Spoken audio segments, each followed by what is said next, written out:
Welcome to the Falmouth Chamber of Commerce. The Falmouth Chamber is dedicated to working on behalf of our members to make Falmouth a better place to live, work, and conduct business. We are committed to developing the economic, cultural, educational, and civic interests of our community and welcome the support from all organizations to achieve our combined goals. Whether you call Falmouth home, are a summer resident, or a visitor, we hope you take advantage of all that the Chamber has to offer. People think that a locally owned and operated appliance store may not offer what they need. Actually, we have trained and dedicated sales associates, expert delivery and installation, professional repair service, and personal customer service. Plus, we have access to a huge local warehouse with over 6,000 models in stock. Crane Appliance. We call the Cape and Islands home. Carlson Printing for all your printing needs. 508-548-7303 or toll free at 1-800-696-7303.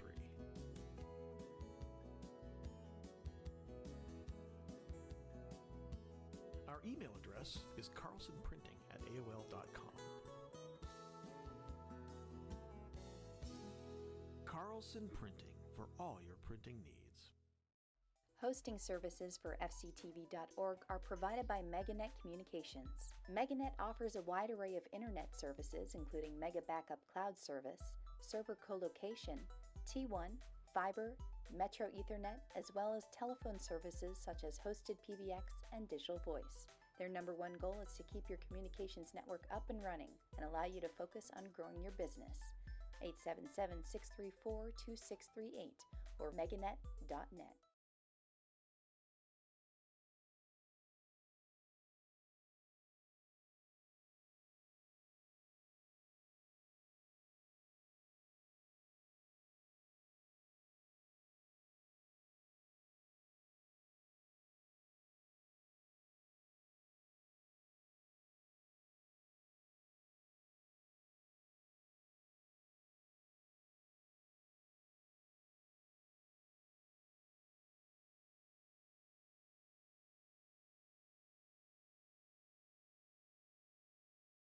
Welcome to the Falmouth Board of Selectmen meeting for Monday, June 24th. We're going to go directly into executive session, and I declare as chair not to go into executive session may negatively affect the town. So could I have a roll call to go into executive session? Second. I think in the minutes you want to put what the two items is to why we're... Oh, the two items will be to discuss an update on the potential purchase of Liberty Green project site and to review and discuss proposed workers' compensation settlement for a school employee. And we'll return to open And session we'll thereafter. return to open session immediately afterwards. Thank you. Sim second. Patterson, aye. Moran, aye. Brown eye. Jones, aye. Thank Great. you. We're out of practice.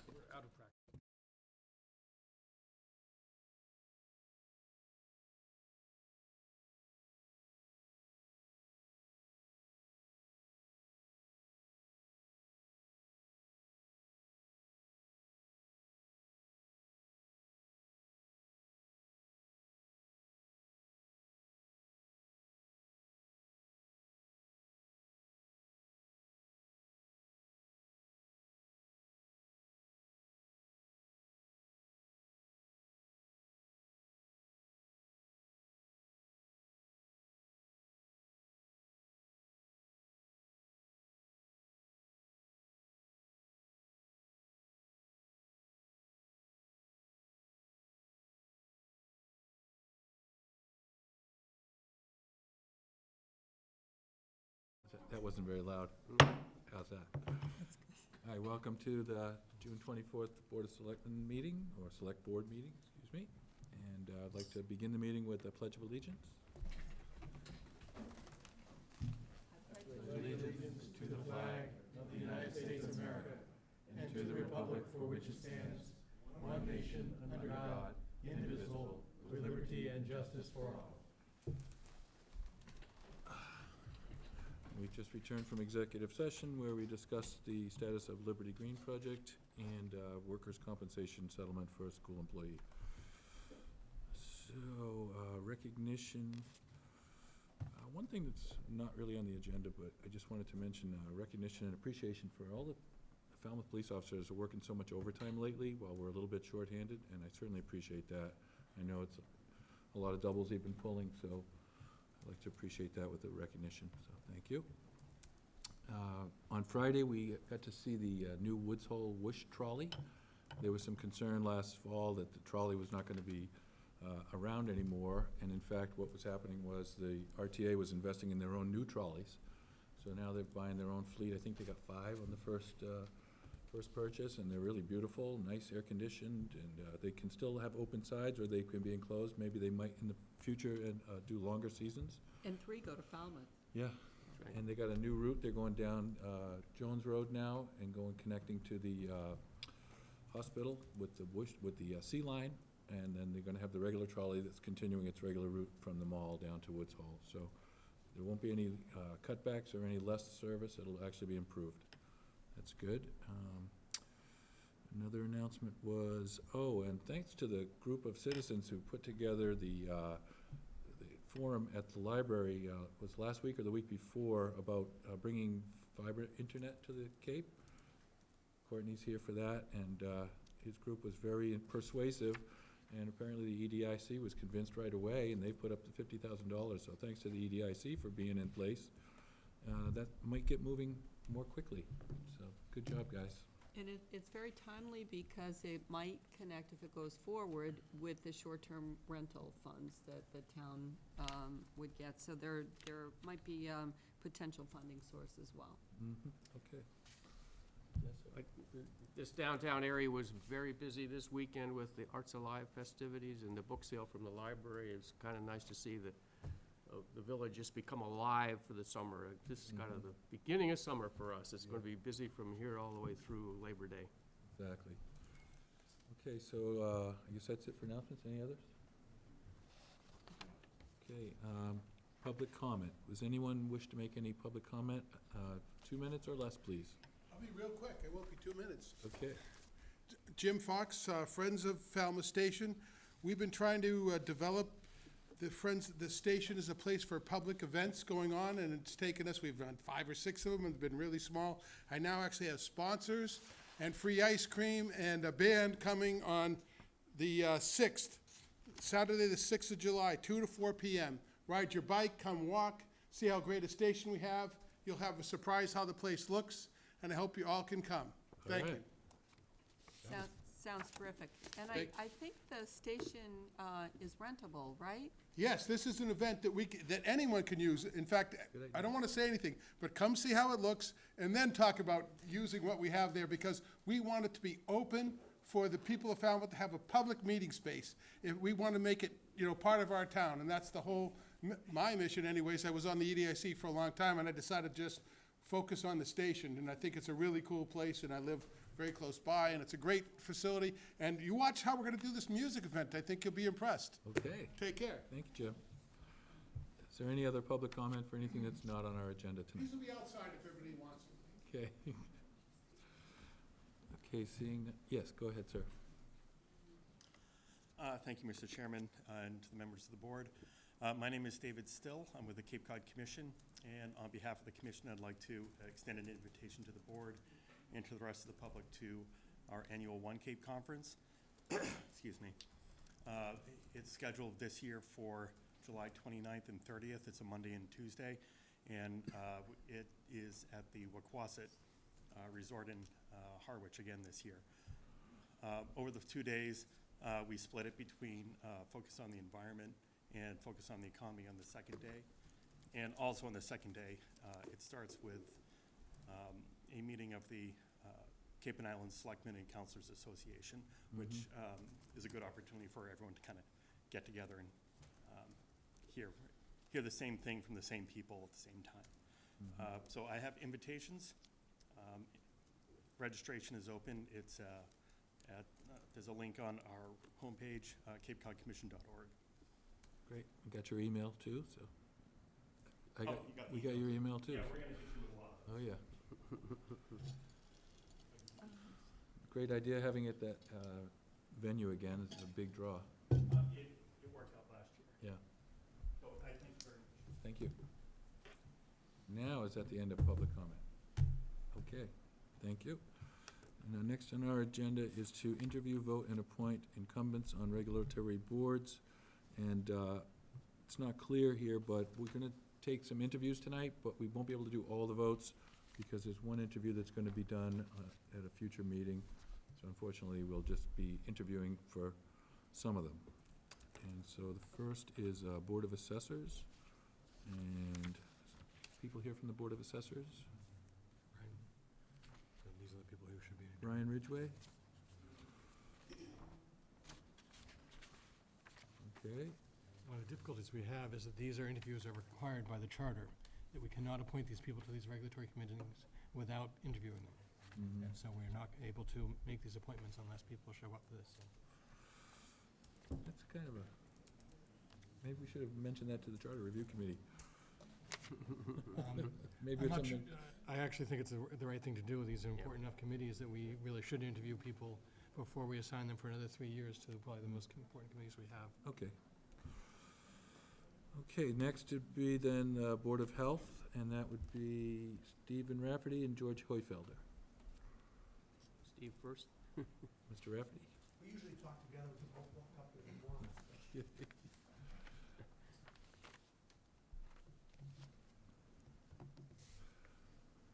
And are you interested to continue on the Board of Health I am interested in continuing to serve on the Board of Health.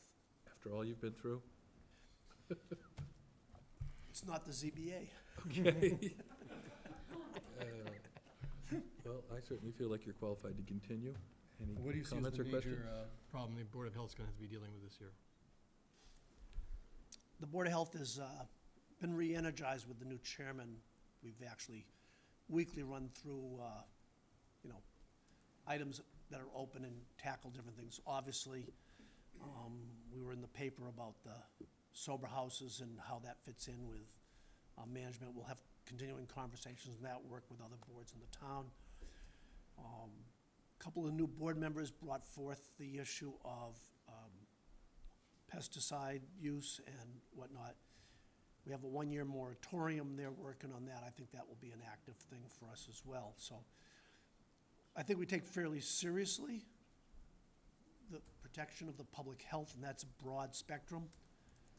I think everybody on the board, including myself, has a deep appreciation for the fact that in some ways we are a very powerful board, and we shouldn't just act lightly on anything we do, but act with deliberation and consideration before we make any decisions. Yeah, it's an expanded role. It's become a lot more visible now. Just quickly, what opportunities do you see over the next couple of years to work with Barnstable County committees? For example, they're doing a lot on vaping in schools, lots of opportunities for education there. Can't specifically talk to Barnstable County, but I know that historically the board's been very in the forefront on cigarettes and nicotine. We've been wrestling with several things over the last year. We're kind of doing regulation by regulation. I suspect when we roll through the tobacco issue, the vape thing will pop up. I would imagine over the next year we would pick that up. Makes sense. So on this, We should do all the interviews first before we do any okay, appointments. all right, good idea.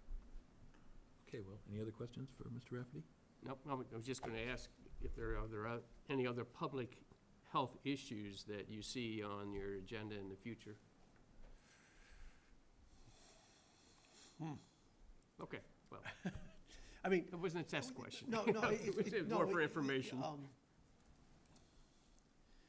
I think we're very, the entire board does a good job of bringing issues as they arise in front of us. I think the pesticides one is a little bit of a meaty issue to wrestle with for the time being. I don't see anything else other than the substance abuse and how we can work and help on that issue as well. So, and that rolls into how the sober houses work and whatnot, so. Okay. Anything else you want to tell us? I could button my lips right now. Okay, thank you. Thanks for all your hard work.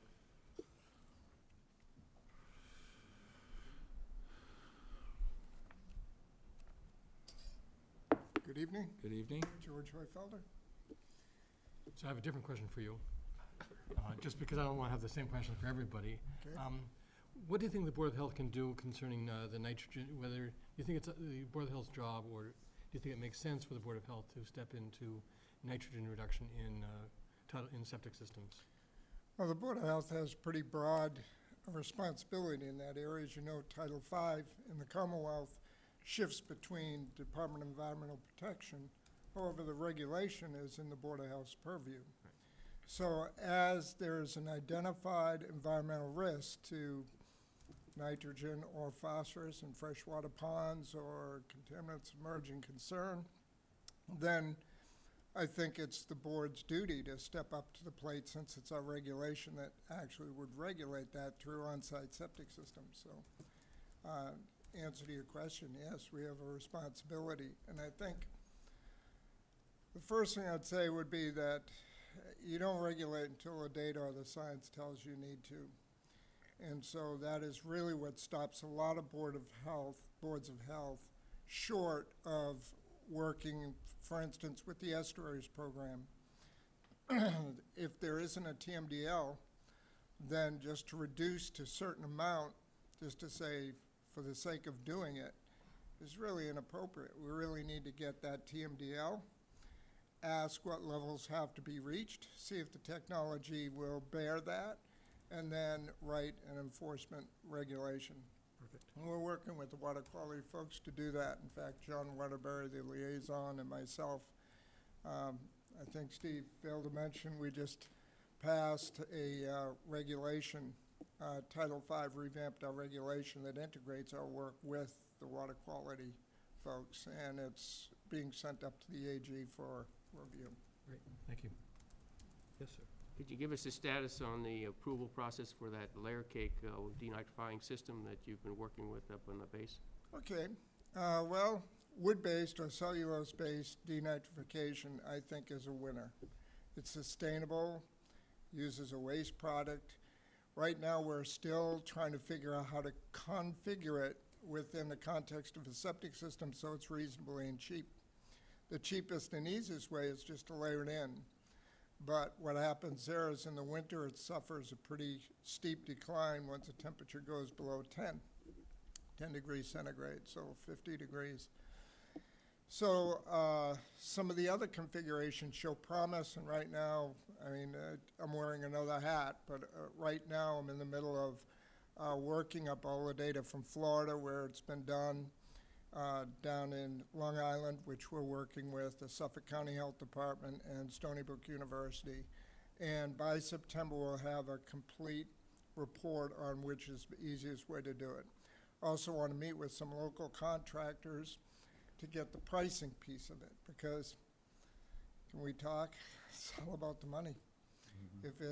If it's sustainable but very expensive versus what's not as sustainable, maybe a little bit more, maybe less costly, but it still works. All of that is quite a balance to try to do. And it's a little bit beyond Board of Health, but certainly once the information's there, we'll act on it. Thank you. It seems that those operate better with the wetter soil and with the warmer temperatures, so maybe they need to go deeper, huh? Well, there's ways to insulate them. You can insulate a septic tank fairly easily. And, you know, it's going to be working with the state regulators. For instance, the most sustainable, easiest system, George Patel put it in for us 4 years ago, works beautifully. The average is 7.6, which beats anything on the market. However, in the winter, it goes up to 20, and in the summer, it goes below 3.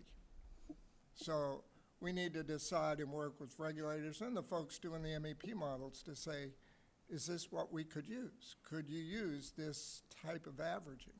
And we don't know that, and it's quite a technical discussion for an interview like this. So Interesting. I'll back off. Thanks. Thank you. Trying to get as much as we can out of you. I would move that we appoint Stephen Rafferty and George Hofeller to the terms ending June 30th, 2022, Second. to the Board of Health. Second. All in favor? Aye. Aye. Aye. And thank you very Thank much. you Thank you very very much. much, thank you. And next we have Conservation Commission, Jamie Matthews? Conservation, by the way, is one of those that, That's the one where we don't have all the people, right? right, where we have to, Yes, Betsy? Hi, could I just point out that if you don't reappoint the people who are coming, then we won't have quorum, and you have to vote, so, How about the 2 alternate positions? Would that do it? Because we don't have any competition for the alternate positions. no, it has to be the people she who are needs a on the mic. Yeah. But Could you come to the you're gonna mic, have to, Betsy? you know, that aren't on, that's not. Could you come to the mic and tell us that, please? I'm sorry, but This will be the. people at home are probably wondering what we're talking about. This will be the subject of a vote, whether we, That's true. Wait, we wait, or, exactly. Steal my thunder. Because we Do you should want just to say explain? right. Okay, Betsy Gladfelter, Conservation Commission. Right. And my concern that if you don't vote the people who are asking to be reappointed, then we will fall short of a quorum for votes that we have to take. At the next meeting? At the next meeting, well, we have a meeting Wednesday. Wednesday's fine, because it's still, Right, within that's, this right. that's in this term. But in Because July. this appointment doesn't start till July 1st. Right, but if they're not by the meeting after that, if they haven't been appointed. So you I think do what have a, I think we have an option, one option would be to extend the appointment for the period of dealing, as opposed to saying we have to appoint people reapplying. We could actually extend their appointment to finish up whatever they have going forward, just so that we actually do have the option of, as opposed to automatically having to reappoint people, and we cannot have our hands tied that way, that we have to have the option. Great suggestion. A question I have, are you having a meeting on July 3rd? oh, the 10th is our next Which meeting. is after our meeting on the 8th. Yeah, so if you're having a meeting on the 8th, then that's fine. Okay. And we could take that action on the 8th Right. if we don't have it resolved by then, Yep. right? Right. Because we're not going to make this vote tonight anyway, and you won't need it for this tonight. Right. Great. Okay. Thank you for bringing that up. Good evening, Mr. Chairman. Good Members of the evening. board, Mr. Suso, Mr. Staub.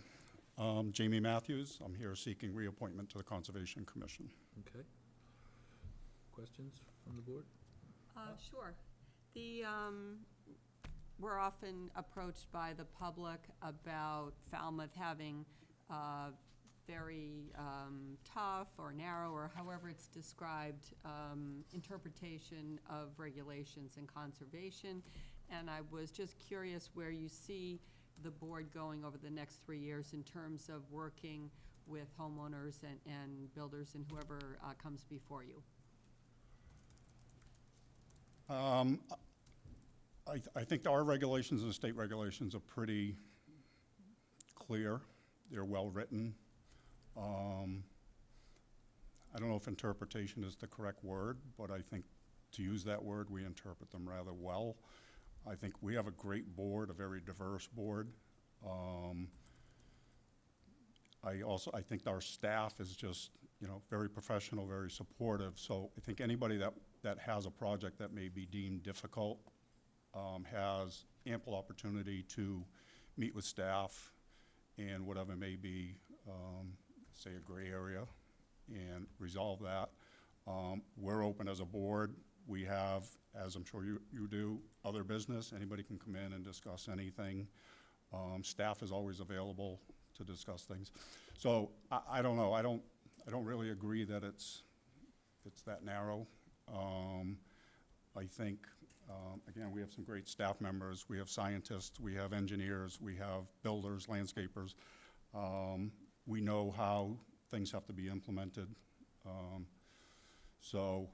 But I also, I'll give you that, we've talked about how to better explain regulations, or, should there be something that should be written maybe a little differently. I don't think we're closed-minded at all. I don't know if that answers your question, but. It does, thank you. Other questions? Sam? Fine. Go. I have one question in terms of planning for infrastructure for future projects. I had hoped when we formed the Coastal Resiliency Action Committee that there would be some type of interaction between DPW and coastal resiliency and conservation to kind of have, a meeting of the minds where we would start to think about these coastal roadways and have some plans put in place for improvements rather than just replace in kind, which we've been doing for years, and we do more and more each year. I don't know what status, where we're at. I don't think there's been much progress on that, but I'm wondering, would... Yeah, I think there's a misconception with that committee that people would see more, for lack of a better word, results sooner. I think a lot of our task is information building, gathering, and planning. We have, as you know, we've become an MVP community. Right. That's big in the state. We have met, I don't know how many times, with different departments in town. Anybody's welcome to join us. I act as the liaison from the Conservation Commission. My colleague Mark participates often. People from other boards do show up occasionally. I just think it's, as I said, it's a misconception that we would, probably have more results sooner. And I understand it's not the Conservation Commission's job to initiate those projects, your regulatory board, but I just wonder your position in particular as an individual. Would you be welcome to those type of considerations in future projects like that? Other involvement? Absolutely. Okay. Absolutely. I think that we have a lot of studies going on right now. We've applied for a few grants that we're waiting on for further studies, particularly on the West Coast. Right. And that will give us a lot of information of what we recommend. There's, as you know, there's been many committees prior to us that were tasked with similar goals. And I believe that at least one of the things we're going to do is combine all of that and have a much better broad view of what we need to do as a town.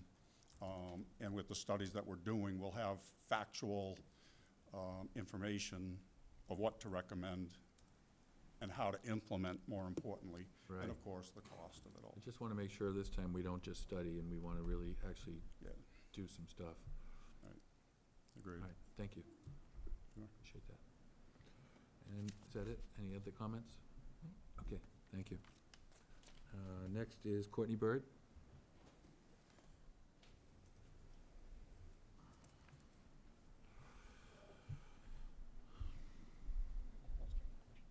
Pardon me? I'll start with a question. Okay.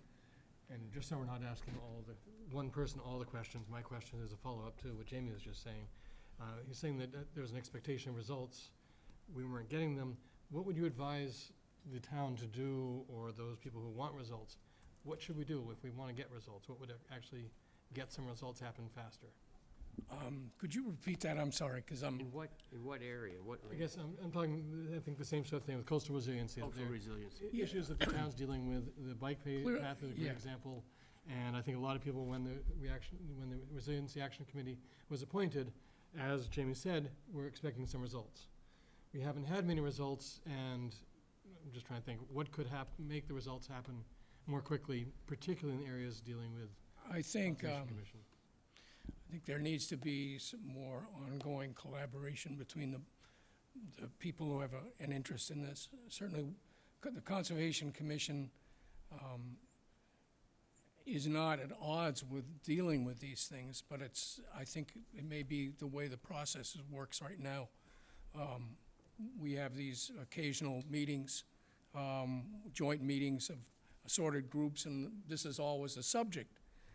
But it, and it's a necessary subject. But I don't necessarily see that translating into something tangible that comes in front of us and says, okay, we want to do X, Y, and Z. Now, occasionally projects do, such as the reconstruction of the bridge over Bourne's Inlet, and we approved that.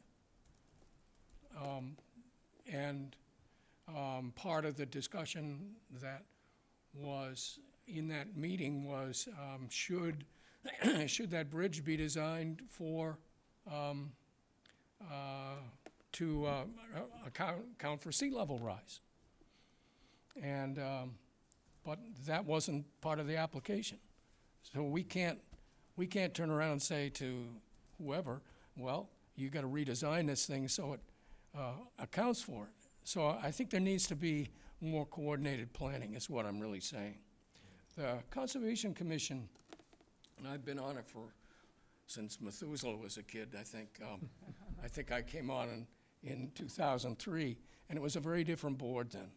And I want to echo what Jamie says, and that is that we work together very well, and we have an excellent staff. And I think that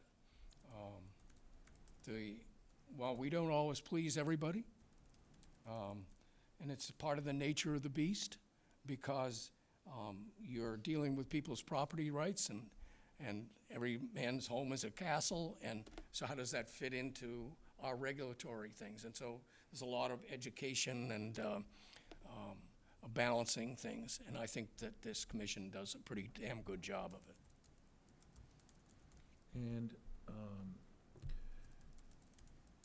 how do you personally feel about the proposed groins at, is that an appropriate question? I don't know, I hope it is, but I know we had an engineer study Minot Beach where we're losing more sand than anywhere else in town at 4.1 feet a year, and he recommended groins and beach nourishment. I know that the Conservation Commission has a moratorium on beach nourishment on the west side of Minot right now, and I'm hoping that the Conservation Commission would be receptive to the groins and the nourishment project. I know you can't promise a vote or anything, but I hope you'll be open-minded about that project, because otherwise, we probably should just forget about the other bridge. I guess what I would say, Doug, is there's a balancing act here. We're dealing with state regulations, Right. As well as our local regulations. So, you know, and the other part of it is that much as we would like to be as objective as possible with every situation, we have a very dynamic coastline. And when you do one thing in one place, it affects what goes on in another. Right. And, you know, why is that section of Minot Beach, what are the dynamics that are going on there as opposed to somewhere else? I don't know, to be honest with you. There are a lot of studies that can be done and are being done, but, you know, we have to tackle it on a case-by-case basis, and I don't know what the answer is gonna be on that, Right. you know. I mean, know I you- hate know to you sound don't. like I'm putting you off. No, I don't feel like that at all. I know you can't promise what you're gonna decide, because you haven't been I mean, really we need to looking at do it. we need to do what's best, and we need to do what's best within the scope of the regulations. Right. And that's, sometimes, that's what makes it tough. That's what, you know, But- we end up, you know, in a position where it's, you know, it sounds like we're being obstructionist, and it's not the case. It's a matter of just having to do what is necessary to, Right. Sue? Oh, sure. So with respect to coordination that you mentioned, and the Board of Selectmen signed the Coastal Action Committee to look at existing studies, update them, and recommend actions. And I think I just heard Jamie talk about we're getting grants, we're doing studies, and it seems a little duplicative maybe to some, but my question would be, what would be your thoughts in terms of sharing and coordinating any grants or any studies or information that you find with the Coastal Action Committee so that we get the best of both worlds? I don't have a problem with that. I think he was referring to his participation with the Coastal Resiliency Action Committee, The with the liaison, grants. but they're gonna work together. Right. No, I mean, that's what we should be doing. I think the reason we're pressing on these questions is because time is getting short for studies, and the roadway is gonna wash out soon, so I think we're really gonna have to decide if we're gonna spend $5 million rebuilding a bridge over here, or just forget about that and just let nature take its course and open up that channel on the other side where it seems to want it to go. I mean, you know, if you look at And we, the things that I'm reading now talk about the Greenland ice cap melting much faster than they'd anticipated. That's going to lead to faster sea level rise. And so, some of what the best laid plans may not work. And then we have to look at things like, are some of our coastal roads actually even viable in the long run? Right. And this is not an easy, situation, because it's gonna mean some hard choices. It's gonna mean spending a lot of money. It's true, it's not easy, but Falmouth's gonna be a different place in 100 years. yep, definitely in 100, but if we I can. mean, I'm not gonna be here, But but if we can that- salvage it's another. gonna be a different place. If we can salvage another 20 with a beautiful coastal road, I'd like to do it, but if it's not practical, I mean, we gotta make choices, that's for sure. I just hope people will be open-minded about projects and that there's not a philosophical barrier to.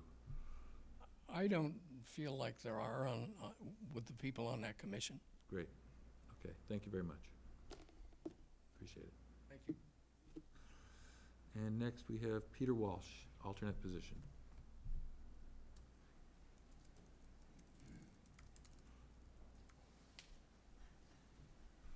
Peter Walsh, alternate on the Conservation Committee. But applying to be a full member, or are you applying to be an alternate again? Whichever the board desires. Okay. In looking at the regulations, does the Conservation Commission have the ability to waive any of their local regulations? I understand the state regulations the Conservation Commission has to support, but can the Conservation Commission waive the local regulations if they feel it's necessary? Well, it's more complicated because some of the case law, when people get to dispute the decisions of the Conservation Commission, hinges on prior acts of the Conservation Commission. So the Conservation Commission has been instructed to be consistent with the decisions.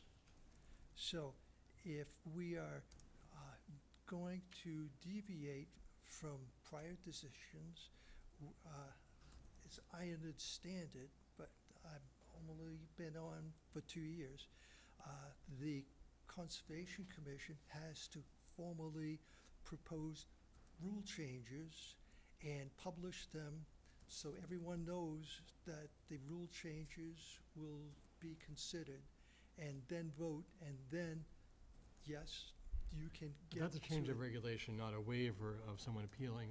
If someone comes to the Conservation Commission looking to do something different than the regulation allows, can the Conservation Commission, after very careful thought, aware of the precedent, because matters like this come before the Board of Selectmen also asking for a waiver of a sign code. And we don't change the regulation. We listen to the argument, make a decision saying, we understand the precedent's being set, but we agree to waive that. Does the Conservation Commission have that power to do so? I haven't seen the power used. Right, that's what I understand also, and I just am trying to find out whether it just hasn't been used or whether it doesn't exist, and that's a huge difference. I would have to research that. Okay, thank you. Yes, sir. I just wanted to comment that I think, especially on the Conservation Commission, the position of alternate is very essential, because people have to leave for business reasons, for personal reasons, they need a break, and the alternates are there listening to the testimony, and if they can't put the quorum of people that were there for the testimony together, they can't rule on it. So the alternates play a very important function on the Conservation Commission for one of these regulatory boards. So, Right. Peter, I really appreciate the time. He's a regular person and an essential member of this Conservation Commission. The other thing that happens is if they can't hear it and make a decision, it becomes automatically decided in the applicant's favor if it can't be done in a timely way. Right. Anything? Any comments you'd like to make? No, I'm just still learning. Okay, thank you very much. And Mark Gurney, alternate position? I'm Mark Gurney, Conservation Commissioner. Been on the commission for 3 years. I'm an alternate. I initially accepted being an alternate as I was moving around a lot of out of state. And subsequently, that activity's completely changed. I'm here all the time. Regarding Mark, could you waivers, speak a little closer to the mic? okay, is this better? Regarding waivers, they're certainly possible. They're not very easy. The standards are pretty high, but someone can go in for a waiver and get it approved.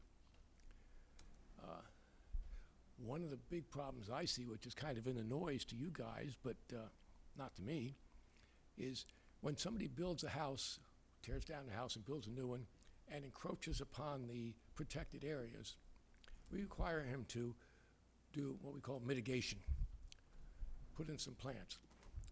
And unfortunately, most of the landscapers sort of know what that means. Plants on 3-foot centers, hopeless from a wildlife habitat point of view.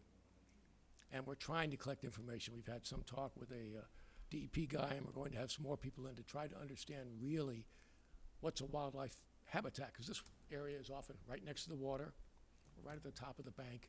It's where you want something that wildlife can live in. And I'm not sure that the homeowners are against it. They don't know any better. And they just have these landscape people come in and they say, well, here's the regulations, 3 feet on centers, and they're happy. So we end up with something which, if you'd looked at them a year or 2 years afterwards, you'd wonder how somebody ever approved that. That's funny, because the homeowners say the same thing. They say the same thing in what regard? Why do I have to have this like this, you know? I hear it all the time. Well, most homeowners and landscapers think of this as like foundation planting or a landscaping scheme, not a wildlife habitat scheme. Right. And the requirements are quite different. And we're working on it right now. I'm working on it with the commission, trying to get more people involved with it to understand what's really the right thing to do for the wildlife. That's great, I'm glad to hear that, because I'd love to have a better explanation other than, Yep. that's what we do. Sue? I share that view, and I just want to go back a little bit. You mentioned, I think, and I want to be sure I understand, you mentioned that you're an alternate, you'd be interested now in a full-time position. I would be happy to do so. Thank you. Practically, it doesn't seem to make any difference. I go to all meetings, I vote on every meeting, my vote is counted just like everybody else's. I'm not sure if there's some overlying regulation, this many regular commissioners, this many alternates or what, but I've never seen it affect my duties with the commission. Thank you. Okay, good. Thank you. Any other comments you'd like to make about the commission?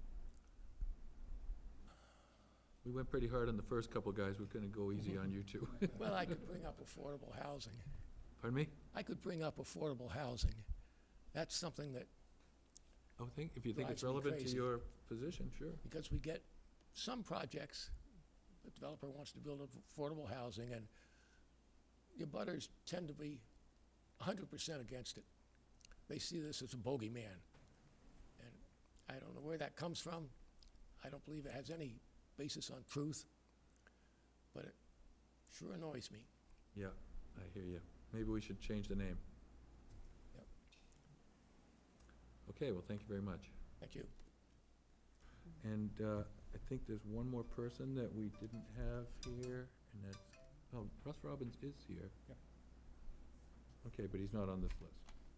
Because he's not a reappointment, he's a new applicant. Oh, okay, right. Mr. Robbins, did you want to come up and speak?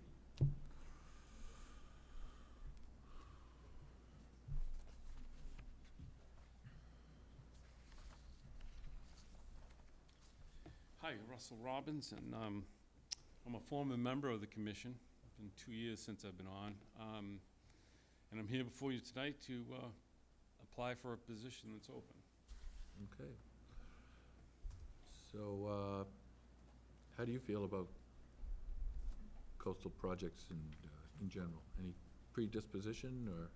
No, I've always been, and I think from past from the past, I think we worked pretty well. I mean, I've been a big believer in, hey, can we sit down, work with us and we'll work with you. If somebody's got a 1,200 square foot pool and surrounding deck, but it doesn't quite fit within the regulations, can you work with us and maybe cut it down by 200 square feet? So, if we work together, usually you can make it happen. I'm big on that. As far as coastal resiliency, I haven't followed it that much, but unless there are proposals in front of us, like we're gonna rebuild and raise this road, or we're gonna extend the bridge here or there, or raise it or whatever, I don't really have much of a comment on that end. Right. I know it's all subjective. Yeah, it is, so. Okay. I'm not sure it's appropriate, but I guess I do want to raise the question we have on Minot Beach right now, and this is a Conservation Commission issue, that when we did the dredging, and we got the dredging sand from the dredge at Minot, it was put on the beach and wasn't spread out, and has been dumped there. Now we can't move it because the Conservation Commission is saying there's a piping plover that's there, and we can't move it, and so the beach is going to have to be closed from the public because of the dangerous situation of the sand. And this is where it is a bit frustrating, where it seems like there is not working with what's going to be best for the town. Didn't we deal with this before down the bike path by Trunk River? And I think they put the DPW put a large fencing around where the plover was. That's a state regulation. We have to recognize you and you don't have a mic. Yeah. But You can come up and tell us. But again, that seemed to work. I mean, Okay. and they were able to continue on with the construction. I think that we lost part of the bikeway. And I mean, that's a huge draw in this town. Right. So. I'm coming with you. She's gonna help you get on. So piping plover is an endangered species. It's a state, it's actually a federal regulation that Okay. they have to be protected. And so, as a Conservation Commission, protecting the environment, following the regulations, we have to go along with what And I guess they my say. question for Russ would have been, if it were, I understand that's a state regulation, a federal regulation we have no control over. If that had been a town regulation, is that something that you feel that Russ, and this is where the hypothetical, is that something where you feel a waiver would be appropriate to grant? Say, given the circumstance, you might grant a waiver for this because it's exceptional circumstance, and not be too worried about the precedent, saying, we understand it's a precedent, but we think that this is exceptional. Absolutely. You've got to work with people. And again, we were in a situation where they put fencing around that one. And again, I guess it's the state because of the Endangered Species Act. But, a fence in that area, and they still worked around it. They started, that was to me, that would be emergency, because the bike path is such a draw. I mean, any day of the week you go on it, and you don't want to lose things like that. Minot Beach, is there a way you could block it off to allow the piping plover to continue on and, hatch and all that stuff, but get the stuff done? Maybe you end up with one big mountain there, just sitting there with a piping plover sitting on top, I don't know. But, Yeah. but again, it's something that has to be addressed, and Minot Beach has been worked on before. I can't remember exactly, but I know that George Batella, when I was on, had gone down there for us, and he removed a bunch of stuff that was sticking up out of the water Yeah, there was line and some- everything else. It was There was some pretty old exposed foundation with rebar and Yeah. stuff, right? Yeah, and he went and pulled all that out. So, I mean, I Mhm. remember we allowed that, and I thought that was a good thing. We seem to have some kind of a small emergency at Minot every year. Yeah. But I hate to lose that beach, I'll tell I you. know. It's a shame because the one beach is so eroded, there's nothing left. And now the other one, there's a big pile of sand in the middle of it. Just, Yes. it's kind of frustrating for the neighbors every year. There's something going on there. Okay, well, thank you very much. Okay, thank you. So now, am I mistaken? Is we one more person? Oh, Susan Murphy Ward. So that's the person that Right. we haven't interviewed. Correct, not able to make it tonight, but So hopefully at the next meeting. we're gonna hold the votes till July 8th July meeting. Yes, sir? I was nominated to be on the Farmers Commission of Substance Issues. Yep. Yeah, that's coming up. Coming up. We haven't missed it. Done with the nomination, Okay. so I got No. confused. Not We've yet. got about 10 committees we're working with tonight, Oh, so, I thought you said you're all done. No, not yet. just on this one. Just this Just a committee. Making sure. Right. Just the one. Okay, so we're gonna delay the votes, so I guess we're done with that section for now. Thank you guys for coming, Conservation Commission. And now Historical Commission, and we'll start with Nicole Goldman.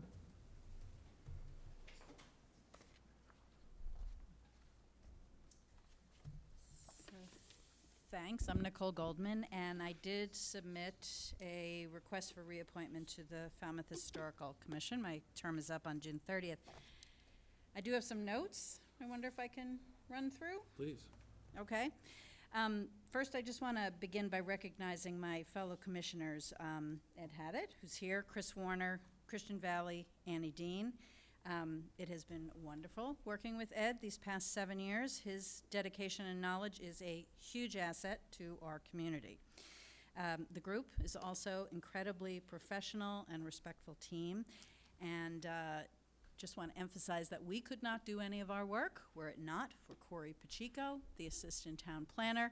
We are dependent upon him, and I want to thank him as well. So perhaps most of you don't know why I originally got on the Historical Commission. Doug Jones, I think you were the only one who was here at the time. But I was serving on another committee called Falmouth Climate Action Team.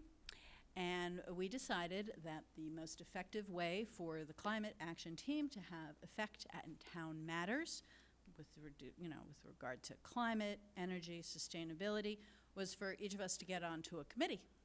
So I chose the Historical Commission because I have the most background in that kind of area. And I do remember Kevin Murphy at the time interviewing me here. He was very concerned that I was going to paint the town green or something. I did not. But my real reason was because I wanted to make sure we could get solar panels onto historic homes. George Woodwell at the time, you know George, Yep. founder of the Woods Hole Research Center. He had been trying to get solar panels on his house for a long time. He lives in Church Street in the Woods Hole Historic District, and his house is perfectly situated to get solar panels. Anyway, I got on the commission. We worked a bunch of different ways. Technology helped, improved, better aesthetics. Local installers came and showed us what they could do. George finally got his panels, and this process helped now dozens of other homeowners in Falmouth get solar panels. In the historic districts, it's now a very quick process, and it's a very standard process, and it's, so I was very satisfied to get that done. So I've been on for about 7 years, and during that time, a couple of things have gone on. As you know, we combined the Historic District Commission with the Falmouth Historical Commission in 2016, and I was part of that effort. We became one body, one voice, and it has significantly helped to reduce confusion. It's helped to amplify our advocacy, and it's led to a much more cohesive approach to this specific part of the town's, economy and health. And that did require a town meeting vote, and we, did what we could to get the votes and the support that we needed to get it through and pass, and that was very, I think, critical for the town. So also during my time, FHC has rewritten the design guidelines, updating various aspects for homeowners to address their historic homes in the 21st century. And in addition to things like the solar panels, we have updated decking materials, trim materials, window framing. I also initiated the 2017 Cape Cod Commission study of the Woods Hole Historic Resources and the Gateway to the Village, which was to be a template for how we can study other historic districts. The study, which engaged the public in a very granular level, came down, I think the commission came up with something like 40 recommendations or something like that, and we winnowed it down to 4 recommendations, which we then took to the community, Woods Hole Community Association, which they approved.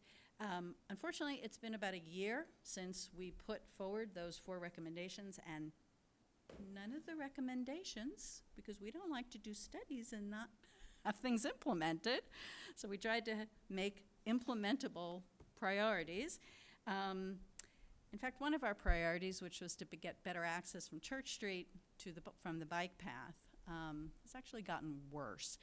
And I bring this up because the Historic Commission cannot do the work. We're bound by what our purview is and what our charge is and what our resources are in order to make changes, implement ideas that we know would benefit the community. So we need your help in moving those things forward. So, yeah? Did you want to ask? No, I don't want to. Okay, I'm just curious, was that a report that you brought to the select board? Was that a report that we brought to the, absolutely. Okay. Okay, then that's on us. Absolutely, That's and we specific. have, There's not a lot we can do about the Church of Messiah blocking off that path. well, that is a problem, and it's gotten worse, that's right, because of their renovation. Right. But that's just an example. I mean, we also advocated in that report for better bike access in general, safer bike and pedestrian access along Woods Hole Road, along that very busy part of Woods Hole that millions of people go through every year, mostly in cars, going to the vineyard.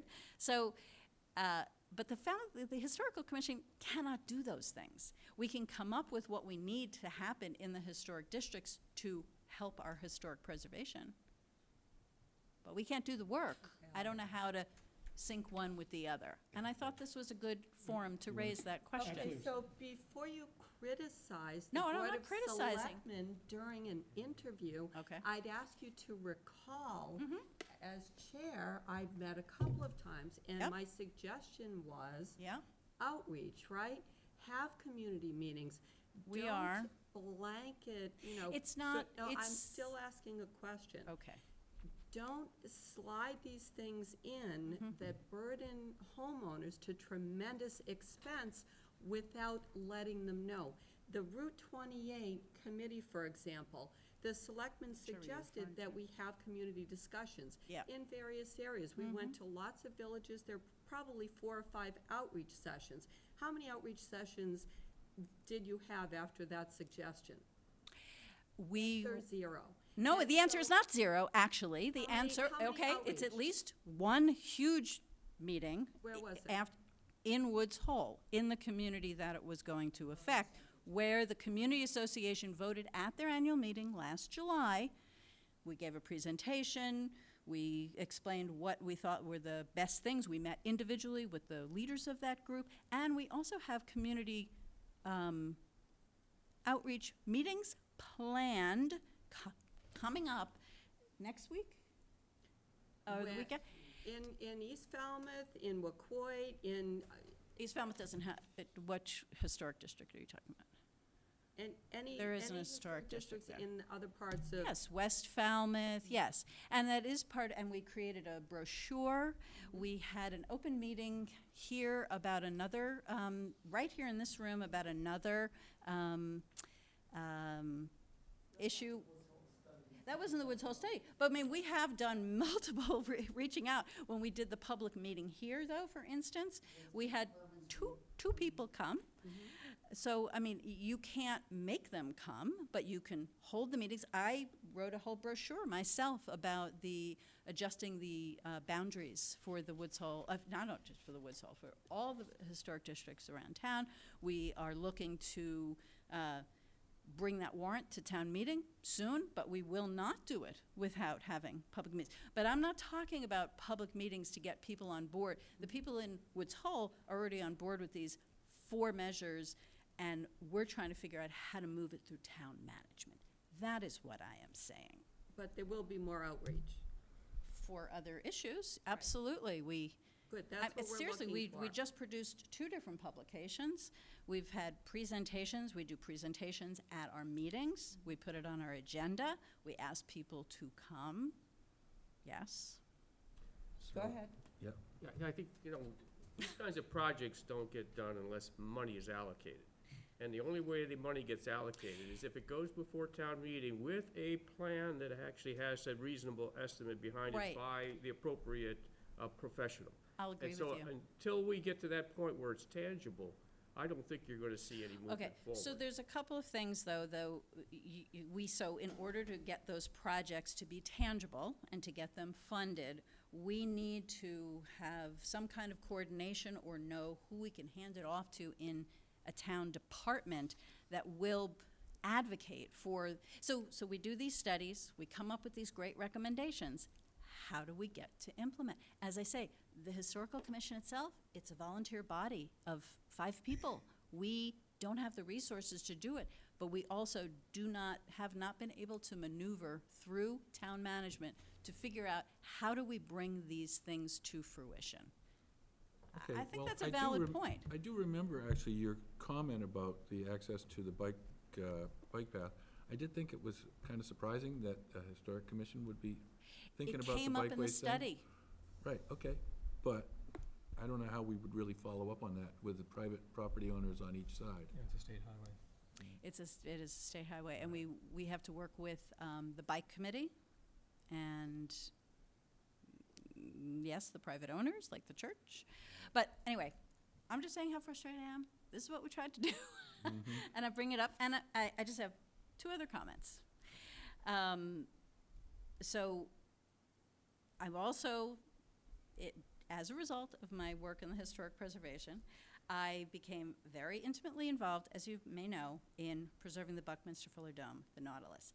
I am not going to go into the various struggles that this effort has had, but I will refer to a letter that I sent to each of you on April 30th, in which I implored you to assist me with some ongoing provocation and aggravation and what I'll term as harassment by a couple of local attorneys, Bob Ament, Kevin Clower, and lack of assistance that I received from town council and members of the board.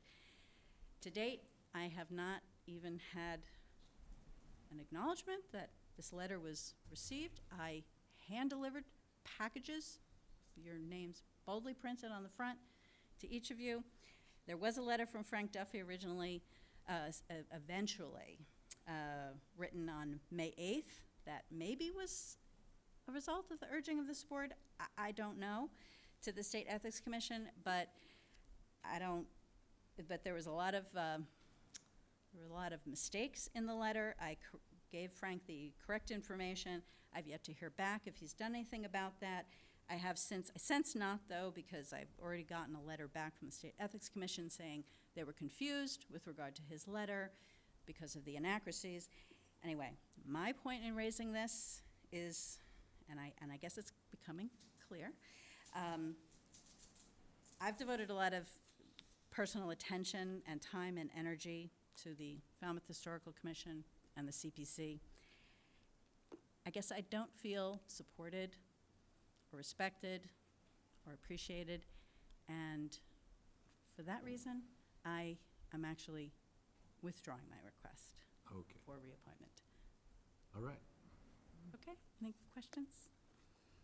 Well, just to comment on your letter, I did feel it was not appropriate for me to have a personal response, having no knowledge of the matter, so that's why. But nobody asked me any questions. Nobody asked me anything about it, like, you should go X way, go here, yes, I got it, go here, nothing. I'm sorry to hear you're withdrawing, but I will say, I did meet with you, and we Yes. spoke at length, and I think I gave you some suggestions, so you can't say Only to talk nobody. to Frank Duffy. That was a dead end. But, thanks. Sorry you're withdrawing. Okay. So, next we have Ed Haddad.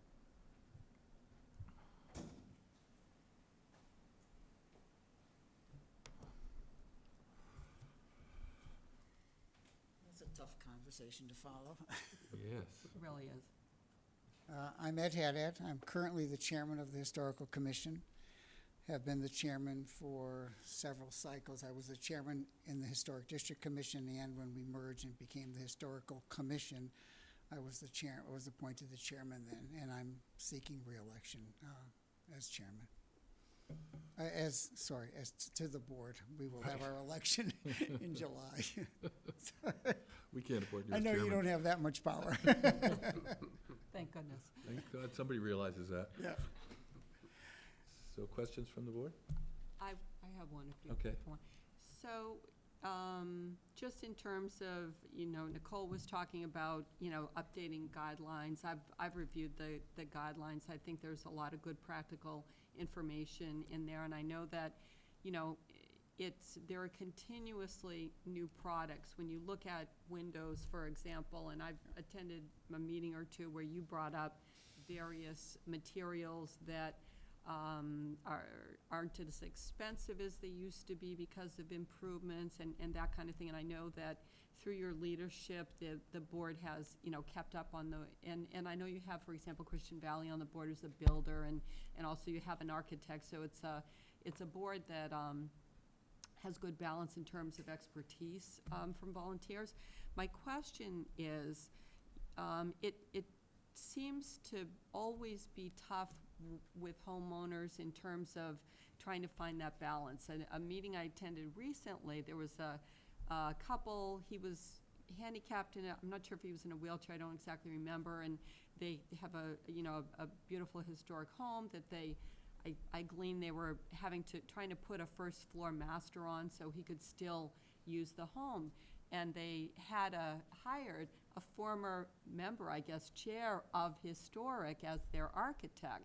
So it seems like this homeowner did everything possible to try to make this plan work, because to me it was a classic example of a very prominent historic home and that you were trying to adapt to a new use. And there just is a lot of, despite all of the interpretation that you put in the brochures, which is helpful, there's just a lot of individual opinion that goes into that kind of decision. So I just wonder what you would say, what are the changes that we might see in the next 2 or 3 years? And I have in mind that Sandwich homeowner who I guess sued the town, the case, so. For the siding, for the the synthetic siding. Right. Well, first of all, let me just say, we have our presentation July, I guess, 9th, so I was going to talk about a lot of the changes also, but I'll quickly go through some of the things.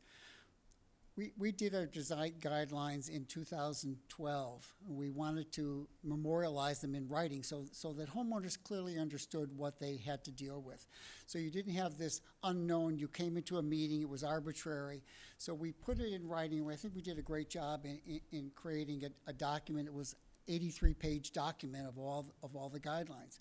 2 years later, we actually revised that guideline because a lot of the musts that we had in the guidelines, we changed to shall or should, because we understood the flexibility that was required when you deal with homeowners, because there are those cases. When you were talking about the Conservation Committee, about the variables, we do that every single meeting. We talk about variables. We don't hide behind our guidelines, and say we hide behind, well, this is what the law says, or everything's black and white, because it isn't black and white. Every homeowner has a different situation.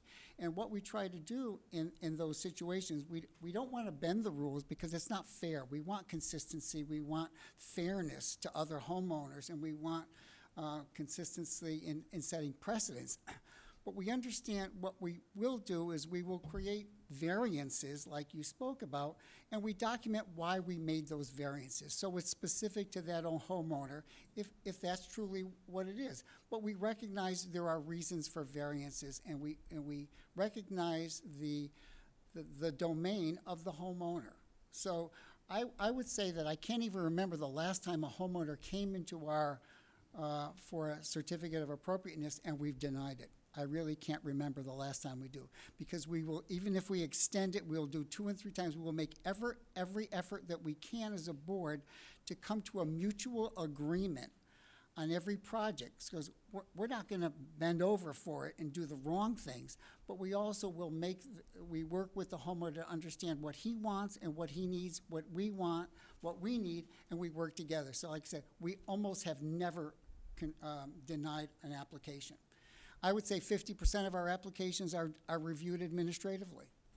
So we have increased the process. So if someone comes in with applications that are like materials, that are repair type of jobs, repair simple types of things, they're done immediately. So they're getting their certificate within days, literally, of the application.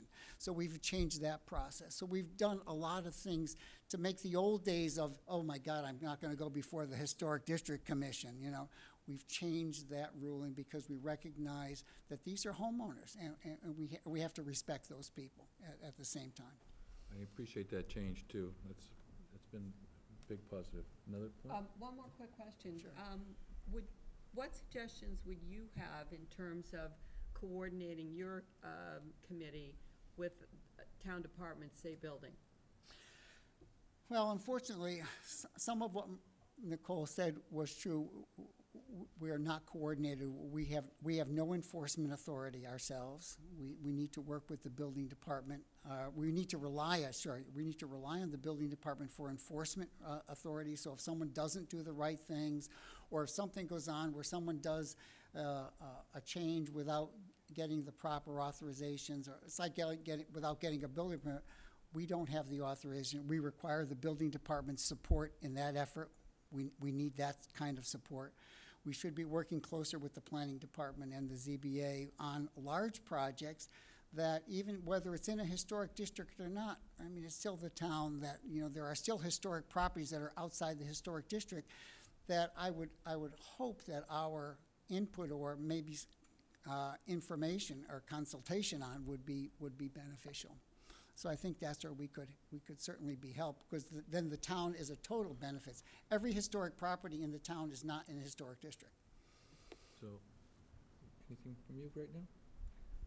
I guess I'm still a little stunned by Nicole's response, and I'm not sure whether you were expecting that. No, I wasn't. That was. I guess I would want to make sure that her actually decisions in writing, as opposed to it just being a off-the-cuff response before we.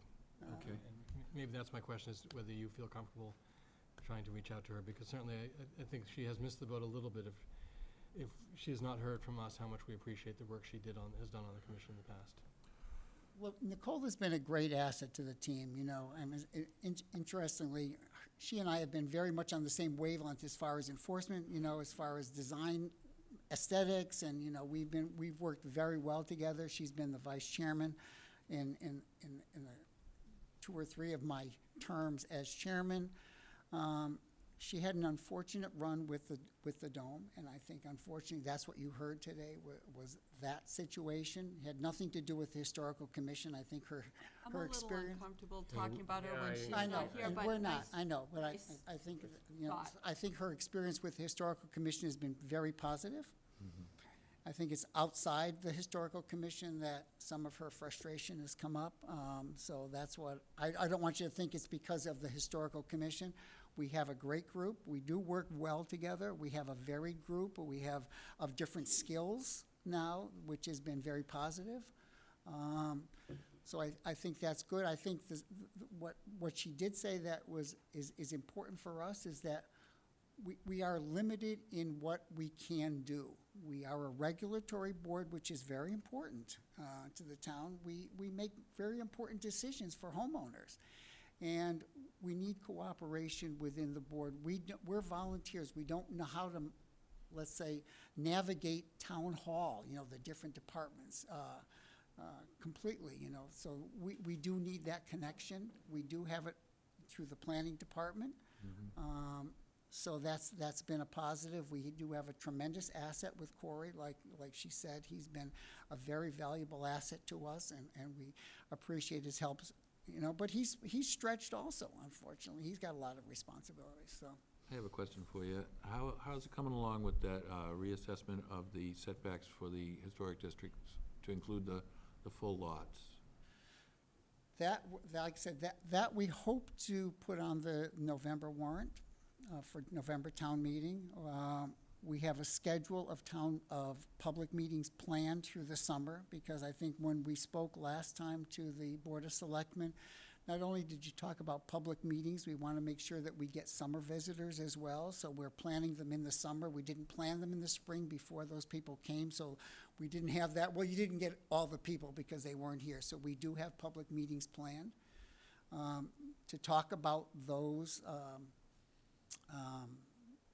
changes. They're very minor. We have actually a notice is coming out next week for the first public meeting on July 9th, and it talks about what's happening. There's a little bit over 1,000, probably 1,100 properties in the historic district where the boundaries could change, being it will be the whole property rather than the arbitrary setbacks that were in the original bylaw that was set in 1975. So it will include the whole property. But at the same time, I think we're talking about also eliminating about 123 properties that were also snagged in because of that arbitrary line that we will take out of historic districts that aren't historic at all. They just were put in because that's the way the line was written, especially like in the downtown center where you have properties that aren't 100-foot back, so you get somebody who's behind and they're getting put into the historic district just mainly because of that line. So there's actually some very big pluses there for homeowners. So it is going to be public through the summer. Okay. I appreciate hearing that because it's a double-edged sword. It is. Someone may have a property that they purchased with a decrepit barn, and they might have said, well, at least it won't be a tremendous expense for me because I will be able to improve or renovate the barn without the added expense of historic consideration, which they may or may not. They may want it completely historic. They may want, in other words, there's some flexibility for the homeowner if it's outside. So if the boundary is extended and that property is included, it is important for people to know that and to they be will able to see that. and they will know it. The biggest issue for us is one, I think the spirit, and this is certainly my pitch at our meetings, but I think the spirit of the bylaw in 1975 was to protect the historic district. I don't know where the arbitrary line come from. I wasn't here in 1975, so I can't say what caused that. But I don't think that was the spirit of what the bylaw was. I think the bylaw was to protect these very historic and iconic areas. When people come into us that are in the historic district and they have a property, they have to get plot plans. They have to pay $500 for a plot plan to show us where their house is. What is it in the historic district? Is it not? That'll all be eliminated. We don't have to deal with that. So actually, there's less of a burden because most of anything that usually is coming in it's probably an accessory, like it's a shed or it's a garage or it's a something like that, a barn maybe if there's many still out there. It's not the houses. Most of the houses are already in the district.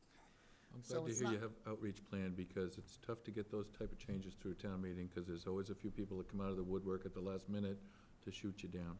Well, I think the perception is that we're expanding the historic districts, and I think in this case, like I said, we're actually going to be reducing the historic district, and hopefully that's the message they'll hear. I have one more question, and it's about philosophy also.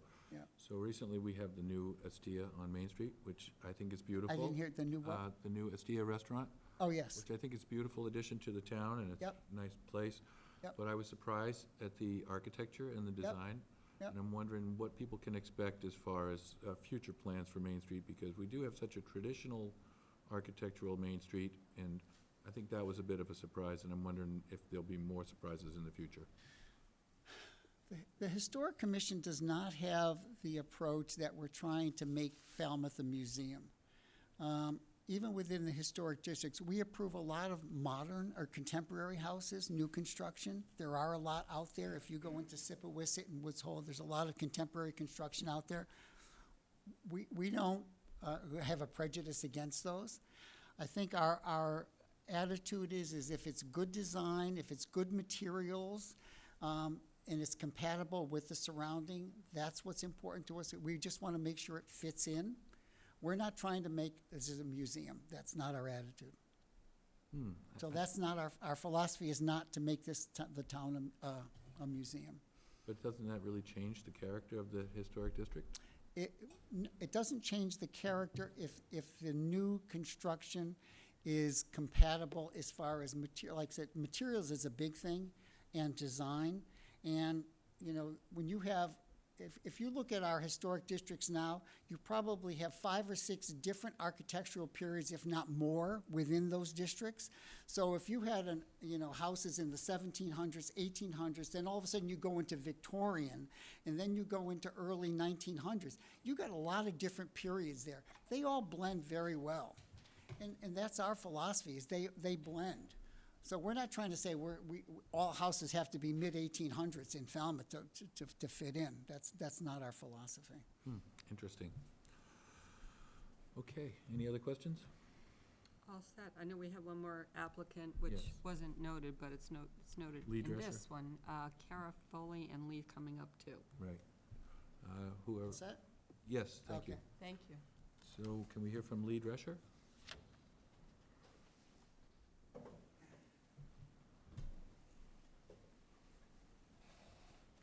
Good evening. I'm Lee Drescher, the alternate on the Historical Commission. I think that the experience I've been on for about 3 years, and I think that experience is very important on this committee. I've learned a lot also, but seeing what's going on in town, seeing the kinds of projects that people are doing, being familiar with what happens, I think it's important. Okay. What do you think about that last question about the traditional architecture versus the modern? Any opinion?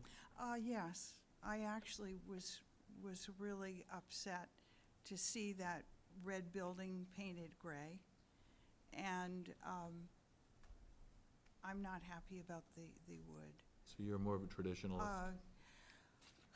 In some ways, I'm more traditional. In some ways, I might be more lenient. I might be more open to alternative products, particularly resin where wood rots. Mm-hmm. And I also would like to see some of the discussions streamlined. I feel some of the discussions take too much time. Okay. Good points, thank you. Could I make another comment not to Absolutely. do with the, and this is having seen the Conservation Commission and the Health Department, and I understand that there is a mandate in this town on pesticides, and where I live, they are being blatantly used and misused.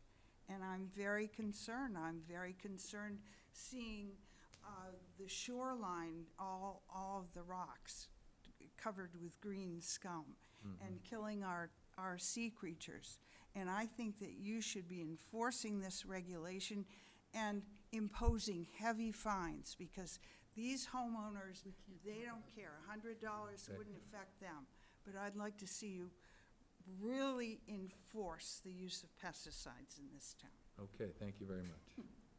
The pesticide issue actually is only regulation for we have the is town. for the town use. We Right. actually don't have a regulation preventing the general public from using it. It's just a town moratorium. Right, that was a restriction placed on the town, not to spray on town properties. It's not a town-wide on everybody. Well, I'd like to see. Okay, thank you. And now, So there's one other person applying for this position, Kara Foley, who can't be here until the 8th also. okay, so we're gonna have to delay our vote till the 8th on this also, so thank you folks for coming. Zoning Board of Appeals, Robert Dugan.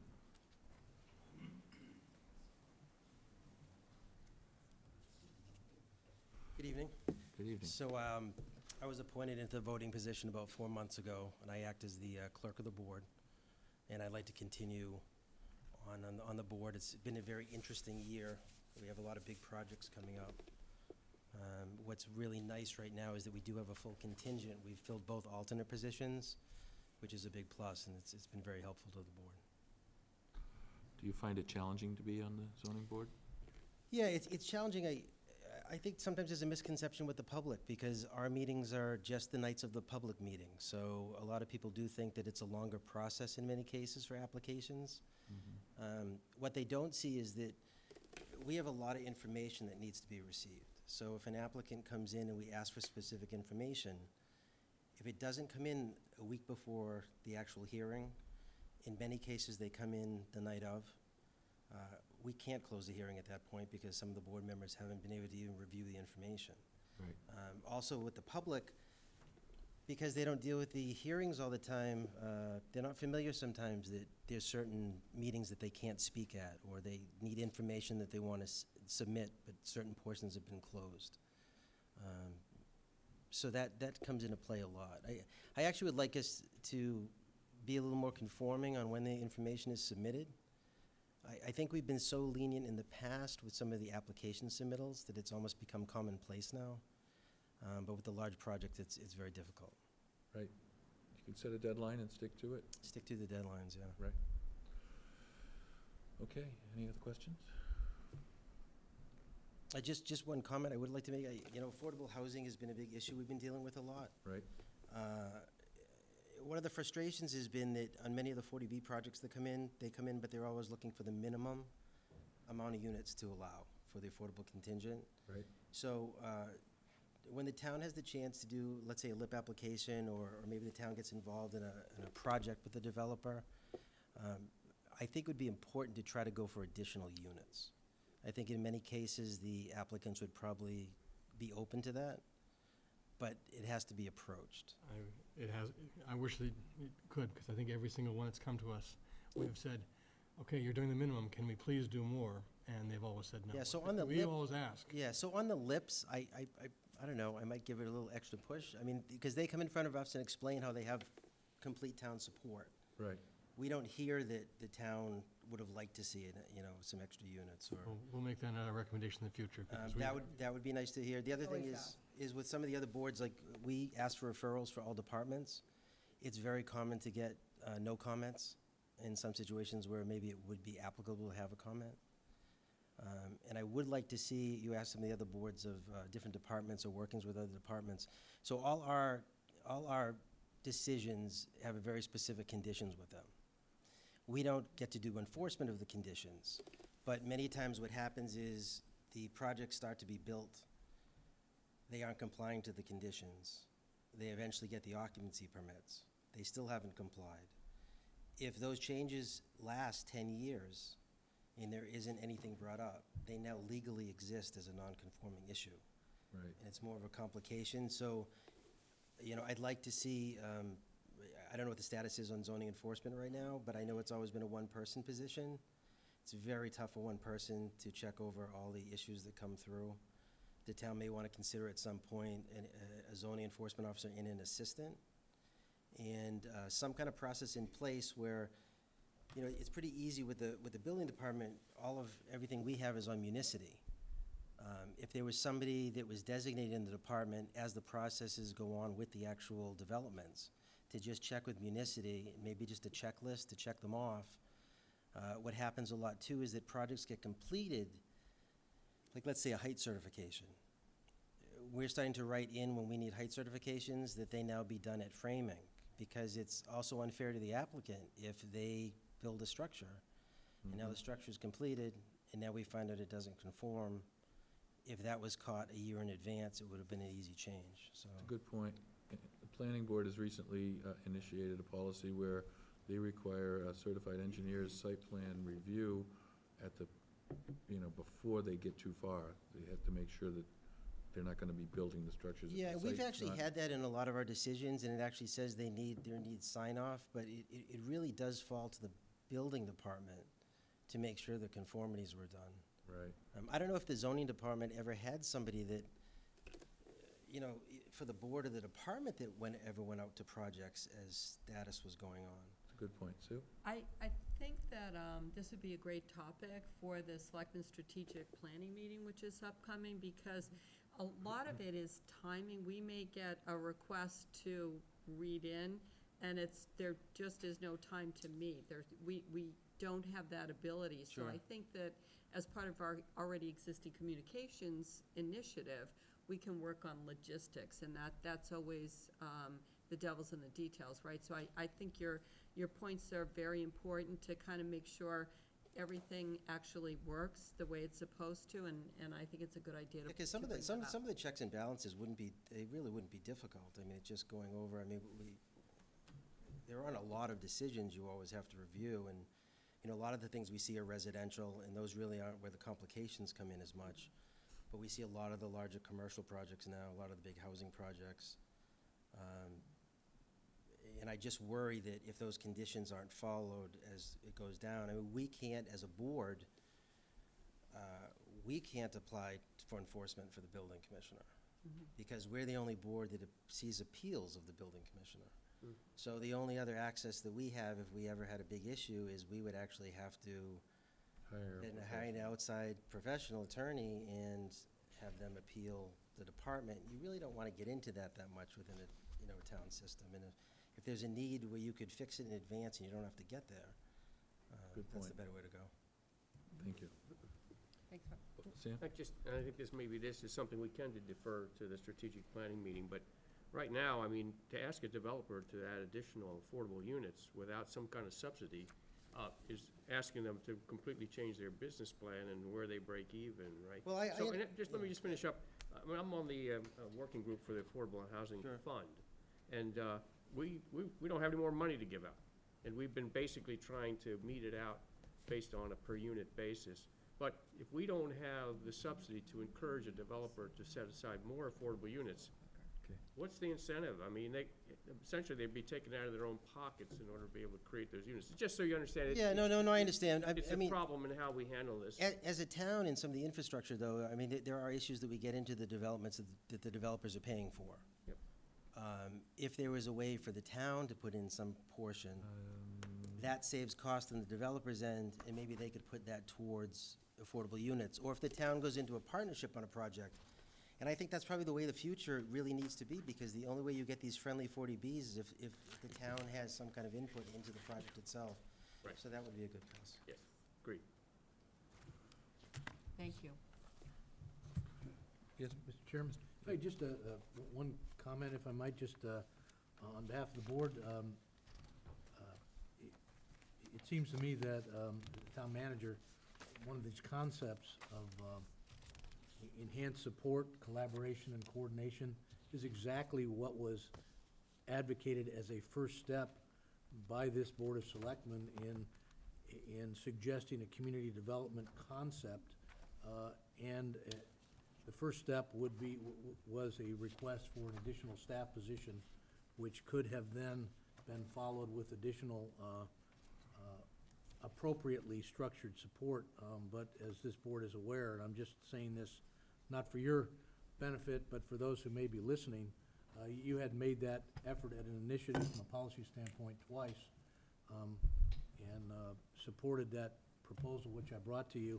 We took it to town meeting twice, and we were defeated twice, unfortunately. So while there may be some other ways of approaching it, I just wanted to remind folks that might be listening that the effort to support that initiative, whether it be on the part of the Zoning Board of Appeals, the Planning Board, or any of the development or zoning-related entities, was something that this board had embarked upon, and perhaps would be reconsidered in some form at a later date. But on two different occasions, you did attempt to broach that and provide that level of support. Thank you.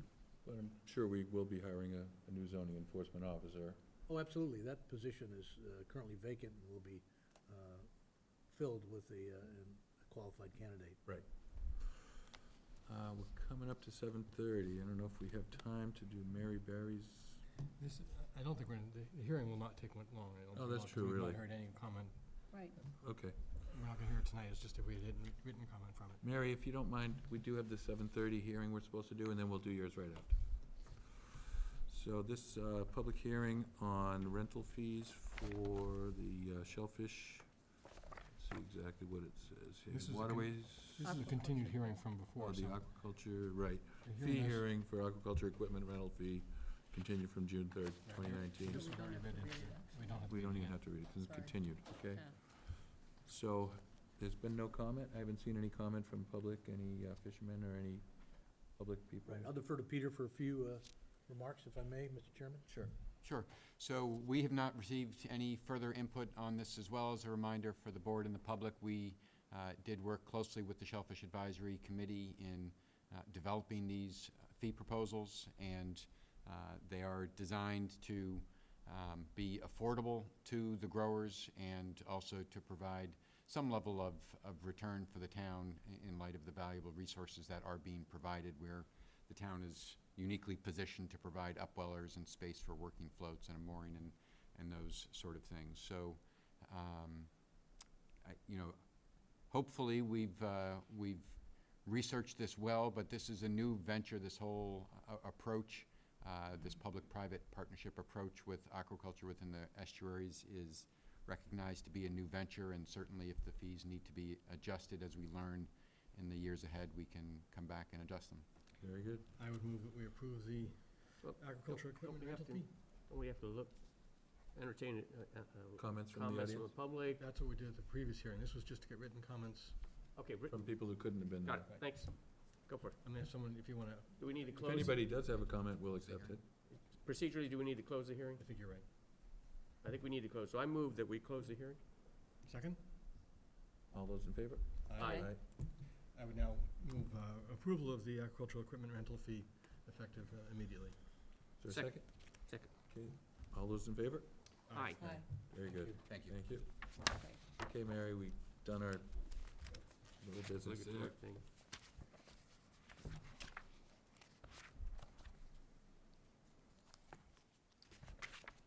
I guess the only thing I have to say is I've been to 3 meetings, and I have found it challenging and interesting, and I'm here because I'd like to be renewed. Okay, glad you're still willing to do it. Yes. Any questions from the board? And currently, you're the alternate to the zoning board of appeals, right? Yes, And are you okay if that's what we continue to have you do and have Robert stay as the full? I would be delighted. Okay. Any questions? Any other? None at all. Do you have any comments you would like to make other than? Well, I think it's been absolutely fascinating, and I've enjoyed it. It takes a lot of time to review files and go to sites and think thoughtfully. But I'm very pleased to have been afforded the opportunity. It's a big responsibility. I'm glad you feel like you're up to it. Yeah. Thank you. Okay, I guess we're all set. I would move that we appoint Robert Dugan to a term ending June 30th, 2024. Second. All those in favor? Aye. And I would move that we appoint Mary Barry as the alternate to a term ending June 30th, 2024. Second. Aye. Aye. Aye. Very good. Unanimous. Thanks so much for all of you Quick voting. serving in those positions. Okay, that is it for appointments, I think. Zoning board, okay, now we have new applicants for vacants on committees. Edward Marks? Edward Marks Edward Marks, Advisory yep. Committee Building. Ed Haddad, is Ed still here? No, I think he might have spoke on this at an earlier hearing, Yeah, I think Right. you did. earlier. And Ann Latimer Howe? I don't know if these people are aware that they had to, They were invited. okay. Commission, Notified that it'd be taken up this evening, pardon me, Mr. Chairman. okay. Commission on Disabilities, William Eads. Well, so these are. Can we add the- on these? First they- act on? Edward Marks we can actually act on. We don't Yes. actually have to. Sorry, interview 1 them. second. Sorry. Yeah, let's, And we can decide whether we want to make an appointment without interviewing or continue it. Okay. I have a question. I know we had an historic representative. Is Ed the historic representative? No, Christian or- Valley is the one that they're recommending three. later on our agenda tonight, number 3. Okay, So he's, so, and then the 2 applicants would be Ann Latimer Howe and Ed Haddad at large. Right. Okay. for 1 spot. well, I feel very comfortable because I know what Ed's background is, and I think he would be a great fit for the Edward Marks Building Advisory Committee. So, I'll second that.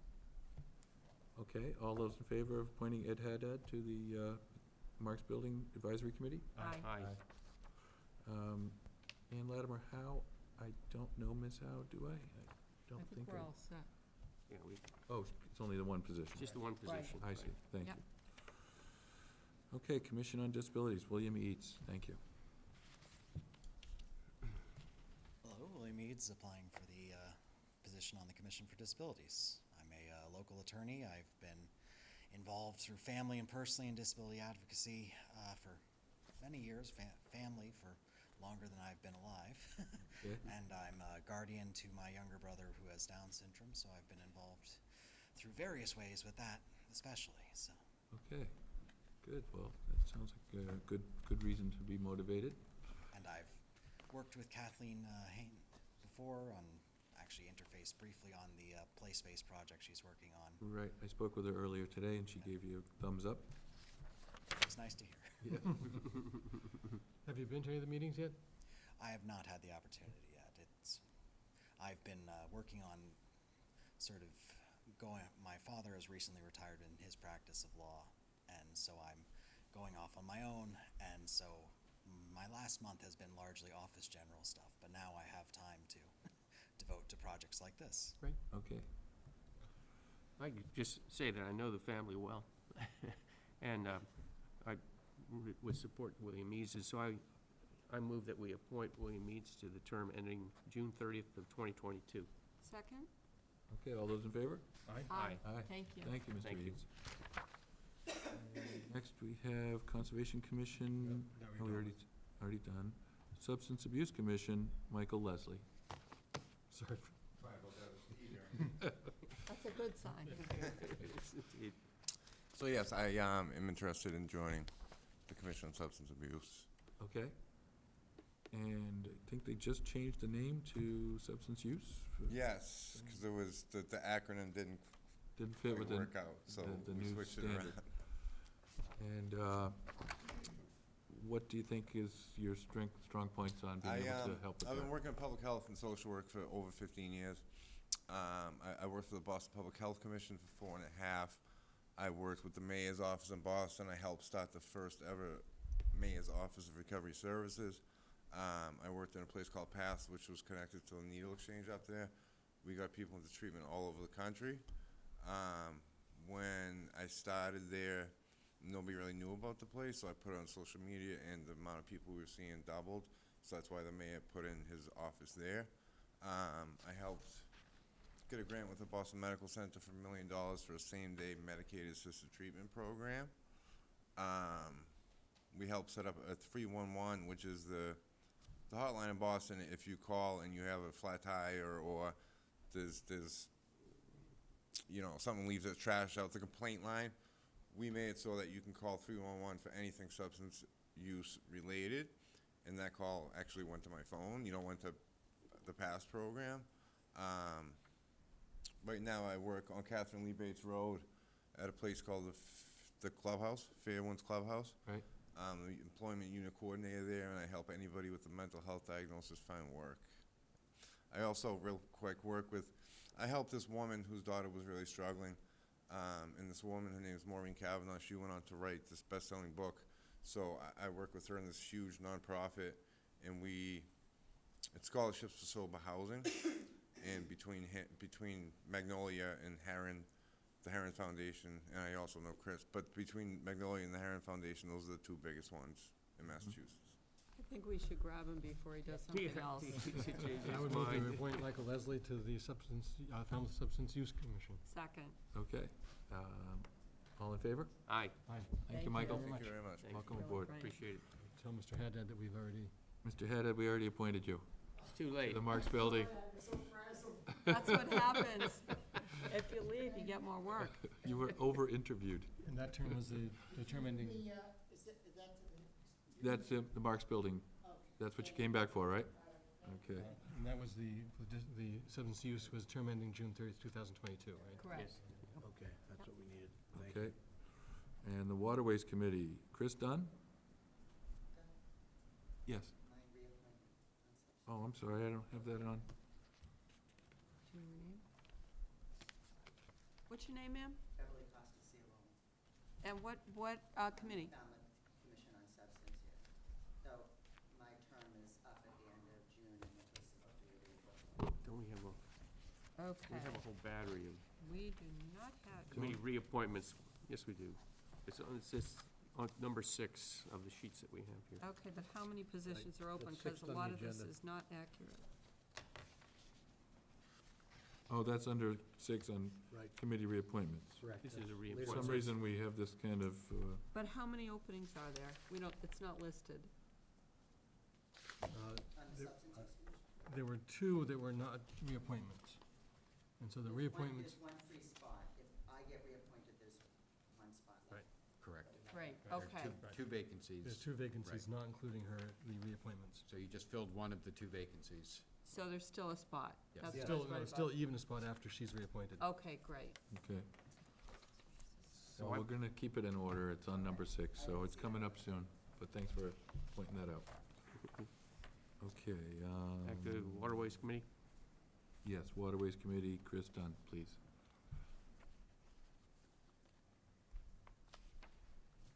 And this, we do have 4 applicants and 3 spots for. Okay. Thank you, good evening. I'm Chris Dunn, and I'm an applicant for a position on the Waterways Committee. I'm a long-term resident of Falmouth, recently retired, and I'm looking for an opportunity to contribute something back to the town. I'm a long-term boater. I've had a mooring in Wacoit Bay for almost 30 years now. I'm active in the Wacoit Bay Yacht Club.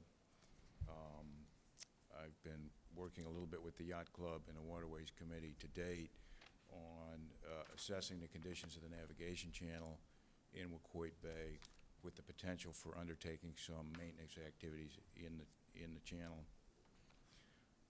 My career spans activities in environmental science, engineering, project and program management, and information systems implementation and deployment. I've had a long career working, building teams, assembling teams to deliver complex projects for clients across the country. I have skills, knowledge, and experience to offer. I'm looking to make a contribution to the town, and my passion is in waterways, access to the waterways, boating, recreation on the water, and I'd like to have an opportunity to serve the town in that capacity. You've pre-answered a lot of questions there. Good job. Any questions from the board? Not ones I didn't just hear the answer to. All right, well, I think that was a good explanation. I welcome your contribution. Do I have a nomination? No, we have 4. Oh, excuse me, we have to hear everybody else, right? Thank you. Thank you. All right. And next is Joseph Fossey. Joseph Voce, yes.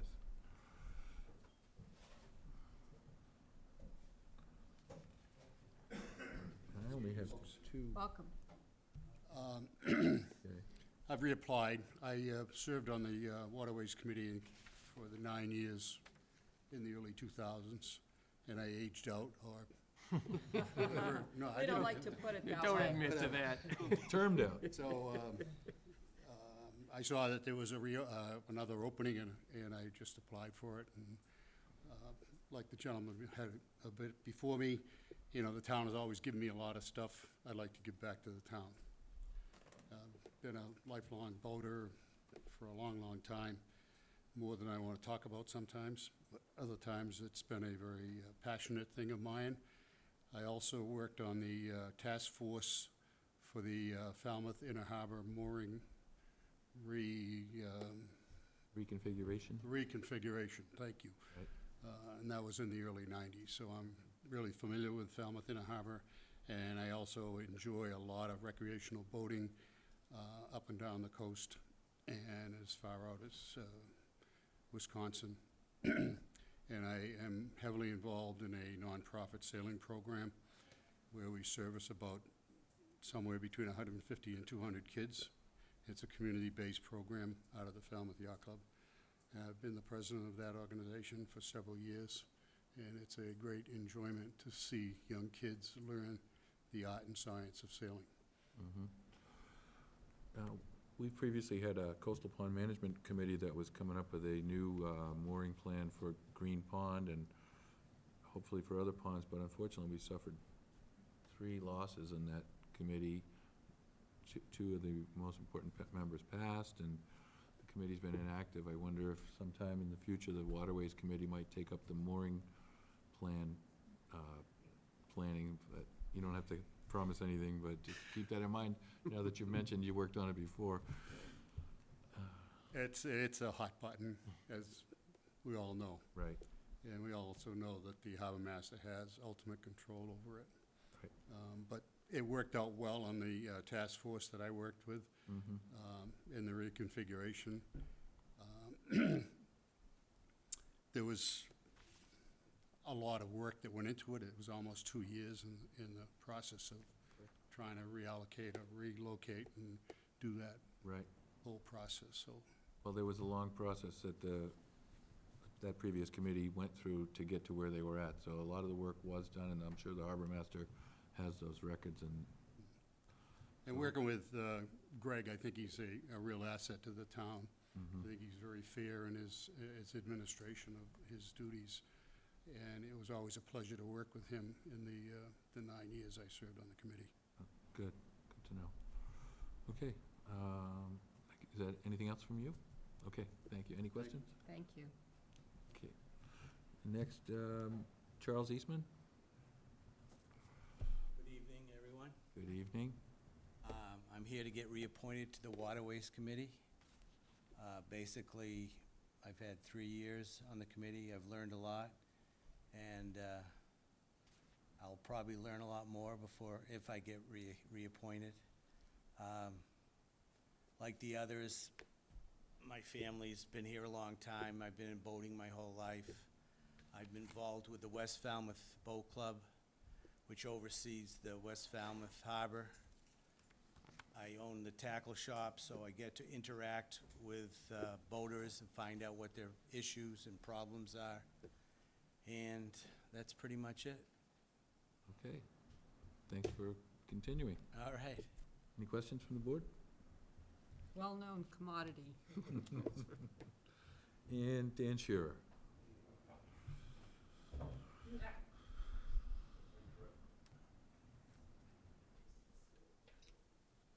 Well, good evening, and thank you for listening to me.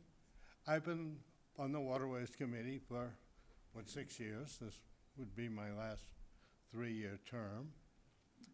And I was asked to be on the Waterways Committee in the first round because I was on the Beach Committee, and I still am. And one of our main problems with both committees is sand. And if I can work on both committees together that way, I think I'm helping quite a bit. I also love boating. I think a lot of you know that I'm vocal about boating and tourists and infrastructure, and although the Waterways Committee doesn't have anything to do with moorings, which I think is extremely important to have more control than they have now, because they're really, this isn't the time to go into problems that way. But I work with the West Falmouth Boat Club, and I know most of the harbors on the Cape. I know all of them in the Buzzards Bay side very much, as Mr. Eastman does. And I like what the committee, and I'd like to continue on it my last 3 years. Okay, I like the fact that you're interested in the mooring thing. That's great. I know you are Don't anyway. get started on it, though. I know, no. Any questions from the board for Dan? Everybody knows you, Dan. We're all Yeah, set. Thank you. I'm afraid so. Yeah. So now, how many positions are We there? have 3 positions. 3 and 4 candidates. 4 candidates. I would move that we approve the reappointment of Charles Eastman and Dan Shearer to start off on terms ending June 30th, 2022. Second. Yeah. You go ahead. All those in favor? Aye. Aye. Thank you. Well, 2 good candidates and a tough decision. Yes. I'm torn between wanting to honor someone who has done it before and wants to come back to it, with saying it's also a good idea to get some new people on the committees that are coming forward. And, but I guess I do want to honor the work that Mr. Hosey did with the bulkhead and the Falmouth Harbor work. So I guess I would move that we appoint Joseph Hosey to the term ending June 30th, 2022. I'll second that. All in favor? Aye. Aye. Sorry, Mr. Dunn, it's a very impressive application. Indeed, and thank you so much for, And you know that Dan only has 3 more years and then he has to get off, so we know there's some other terms coming up and we hope he'll reapply. Or if we start up the Coastal Ponds Committee, we can Right. have our We've first. been talking about that for a few years. Absolutely. Right. Can we go back to substance with the one lady who's? That's the whole 6. Yes, I think we should. Let's see, what was the other one? Carrie The next 3 Murphy? are very quick, though. Carrie? yeah, let's just, let's Yeah, march on just through keep here. going. Okay, so, I would move we affirm the appointment of Christian Valley as the Historical Commission representative member of the Second. Edward Knox Building. okay, all in favor? Aye. I'd move that we affirm the appointment of Carrie Murphy as the 300 Committee representative to the Gulf Advisory Committee. Second. Aye. Aye. In favor? Aye. Yep, go ahead, sorry. And I would also vote to affirm the appointment, I think Mr. Eastman left, but as the Falmouth Chamber of Commerce representative to the Gulf Advisory Committee. Second. All those in favor? Aye. And I guess the number other ones we 6, probably need to read out loud. annual committee reappointments. Yeah, we can just go through the list, can't we? Yep. That's, Would you like to do that? sure. Okay. I move that we reappoint the following people to the following positions. To the Affirmative Action Committee, Patricia Oshman and Megan Hannawalt, both serving to the term of June 30th, 2022. You want to just go through the whole list? And- Yes. Go Sure, for let's it. just do it. It'll keep it more efficient. Right. And for the Affordable Housing Committee, Ed Curling, for a term ending June 30th, 2022. In fact, all of these, no, not quite. I was going to say the terms are the same, but when they changes, I'll mention the difference. How's that? That sounds So I don't have to good. keep repeating them all the time. Okay. A reappointment to the Agricultural Commission, Karen Schwalbe and John Simmons. To the Beach Committee, Dan Shearer and Margaret Mitchell. To the Bicycle and Pedestrian Committee, Edward Gross. To the Building Code Board of Appeals, Fred Giampetro, hope that's correct. Michael McGrath and Michael Duffney. To the Cable Advisory Committee, Robert Muscali and Donna Buckley. To the Cape and Vineyard Electric Cooperative, Rosemary Carey. To the Constable position, Ronald Braga. To the Commission on Disabilities, Kathleen Haynes. The Commission on Substance Use, Beverly Chivola. On the Council of Aging, James Vieira. To the EDIC, Brooks Bartlett, and also Christopher Simler. To the Energy Commission, Rosemary Carey. To the Human Services Committee, Ann Beth Ostroff and Barbara Sullivan. To the Recreation Committee, Robert Brown and Michael Halen. To the Shellfish Advisory Committee, Scott Lindell, John Sylvia Sr., and Brian Ridgway. To the Solid Waste Advisory Committee, Linda Davis. And to the South Cape Beach Advisory Committee, Donald Clark. And this is where the term ending changes. To the Upper Cape Regional Transit Station Board, Ray Jack, for a term ending June 30th of 2020. To the Veterans Council Committee, 2 terms ending June 30th of 2020 would be Kevin Casey, Robert Foos, Randy Collette. To the Water Quality Management Committee, for terms ending June 30th, 2022, would be John Waterbury and Tom Duncan. Second? And we did the other one, didn't we? What was one more? No, we did those We already. did Oh, those. right, excuse me. All those in favor? Aye. Thank you Thank very you. much for serving. Wonderful mix of people who are reapplying, but also people applying for new ones. And that's where the previous interviews were for new people, but it's nice to have both some holdover and some turnover at the Yep. same time. We also have the other annual committee appointments. Certified waste. Would you like to do these? Sure. Thank you.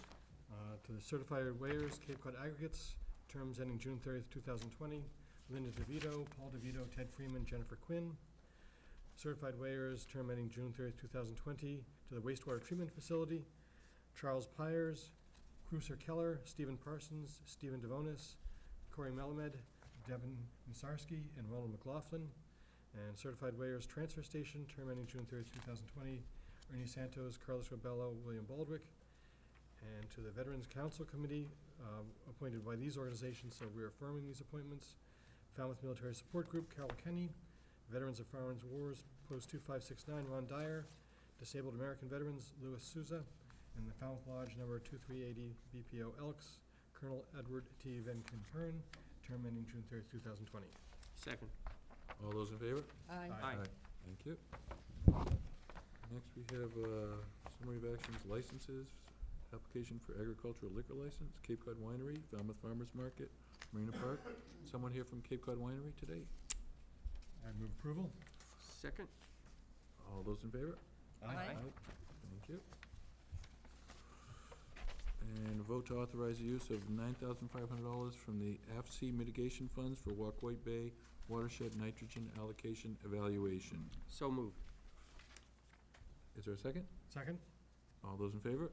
Aye.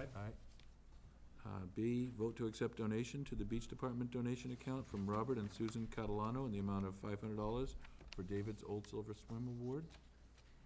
Is there a motion? I move approval. Second? I think it's important that we call out the contribution from Robert and Susan Catalano and just kind of especially point that since it's a contribution that they've made in the past and are making in the future. So I just want to thank them especially. Okay, with much appreciation. So all those in favor? Aye. Aye. Thank you. Vote to expend $500 from the Beach Department donation account to MR Source Company Incorporated for planting services at the Surf Drive Beach House. Move approval. Second? All those in favor? Aye. Thank you.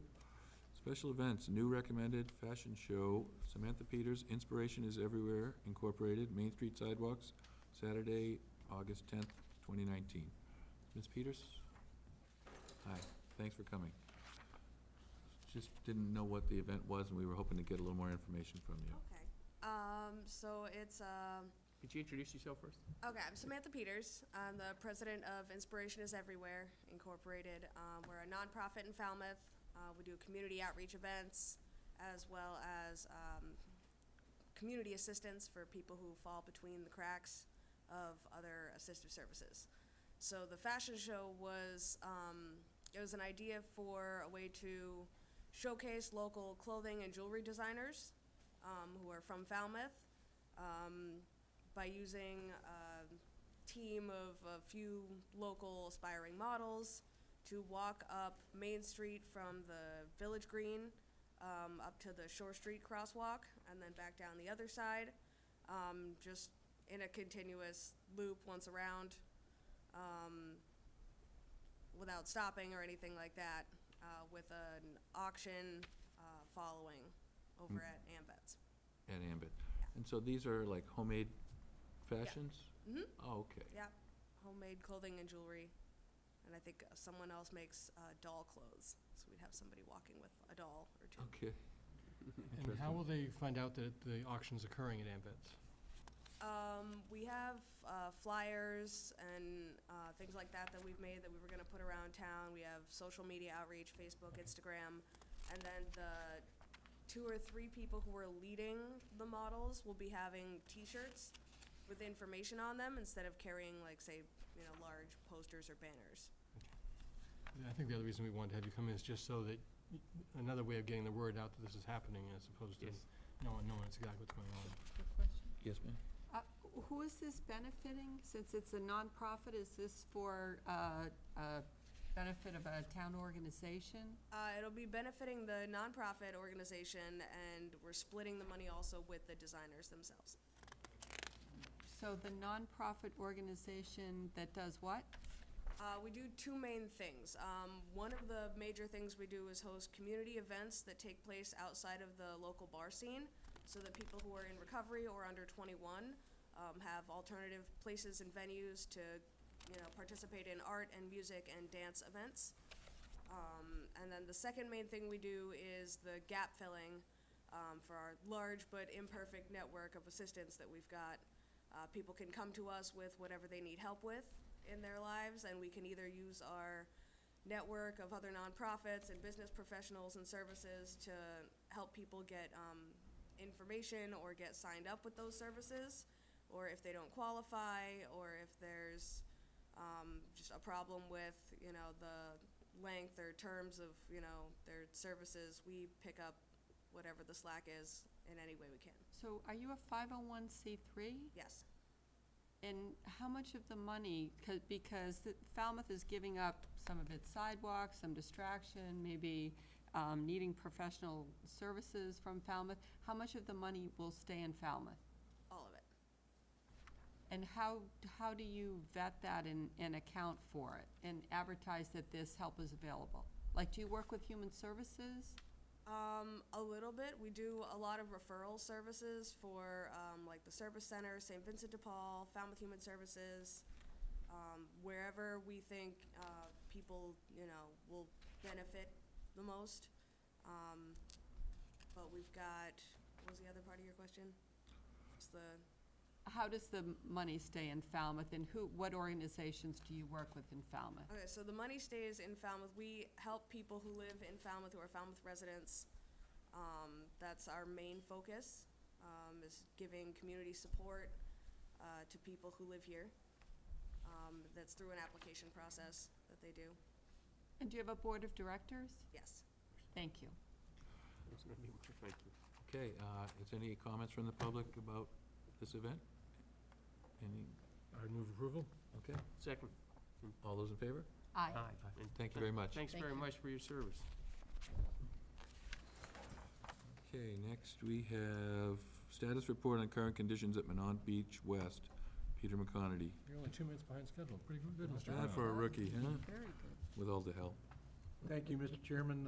I see Peter McConerty standing right outside the outside door. I'll get him. So with Peter Johnson Peter's got stops it, help, yeah. we'll get, Good we'll reflex, ask him though. to join us. Let a professional handle this.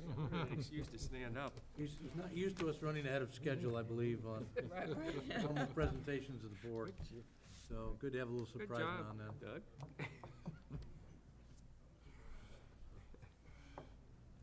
We've been waiting. Such a nice night outside, I think it'd be better sitting outside.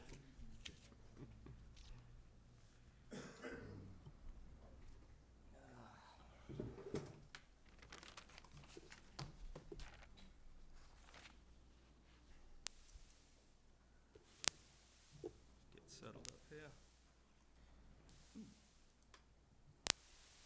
He's got some pictures on it. Yeah, there we go, okay. He doesn't. Good, good. There's a lot of buttons to hit here. Let's see what we got. Doing well, Peter. It's pretty impressive, Peter. Almost there. Let's see what we got. You need a roadmap? No, I think we're good. We'll have you do the tutorials How on about some that hecklers? machine. I think we're good. Oop, not there exactly yet. It's coming up. Peter McConerty, Deputy Director of Public Works. I have some photos, a previous plan of Minot Beach West, and I had some recent photos that I wanted to show you of the beach. And I just figured it would be easier to put them on a PowerPoint just to be able to buzz through them instead of closing them out. And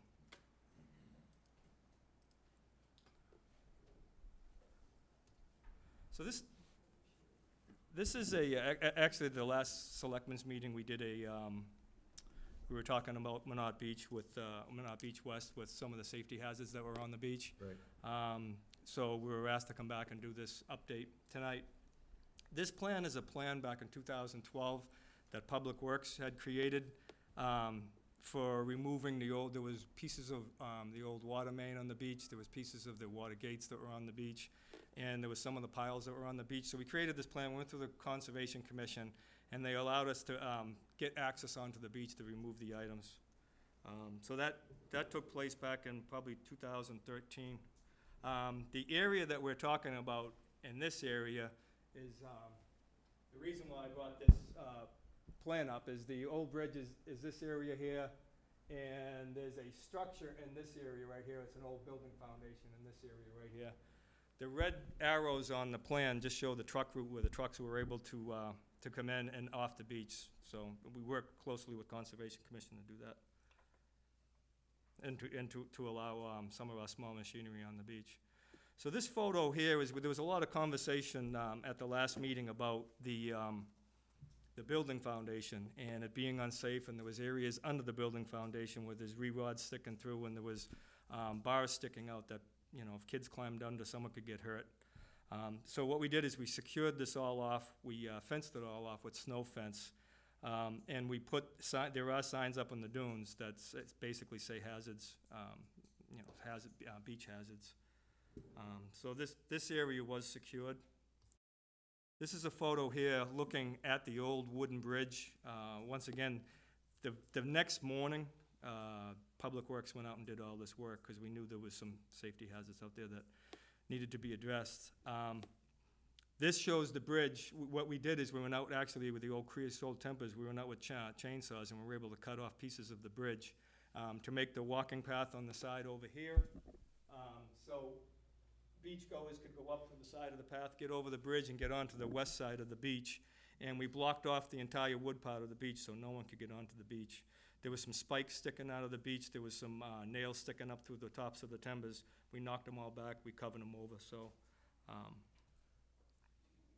worked out well. This is just a close-up picture of the path getting onto the area where the path goes towards the other side of the beach. And right, what you're looking at directly in front of you with these fences where we took the chainsaw and we were able to cut all these leaders off. Because it was projecting into this walk path. We're not able, beachgoers were not able to navigate through that area. In this area here, this is looking down towards, if you were looking at the bridge, looking down towards the, going towards the west off the water, there was 6 or 7 wooden piles in this area. They're friction piles from the old bridge or from the old jetties.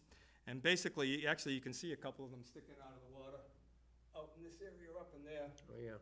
And we got some of them back in 2012, 2013, but as the erosion goes over the years it starts pulling back more of the sand. So we're allowed to go out there with one of our backhoes, and you go in the water, you wrap a strap around it, give that thing a good tug. Once you break the friction on it, they come right up. But there was probably 12 feet still in the water. These are the photo of them from still at the Public Works. You can see the points on the tips of them when they drive them in. But those are probably 12, 13 feet long, and we were able to pull out another half dozen of them. This is standing on the bridge and looking out towards Foster Road to be able to get out of Foster Road. So there is a clear path now, and there's plenty of room to walk around where the beach grass is. And this is if you were in the beach and you were looking from the beach opening onto the beach. What we are allowed to do is get a small machine, a small bobcat, and come through this area and flatten it out so people in that area can get onto the beach. And this is basically the man-made dune that we put over on this side to protect the parking lot. And I did want to just go through this parking lot area. Historically, we've always had problems in this parking lot with drainage. Last year, we had Lawrence Lynch go in and re-slope the parking lot, added a lot of material and re-sloped the parking lot. And then this year, our highway department went in and rebuilt all in front of the fence, pulled out a lot of the material, replaced it with drainage stone.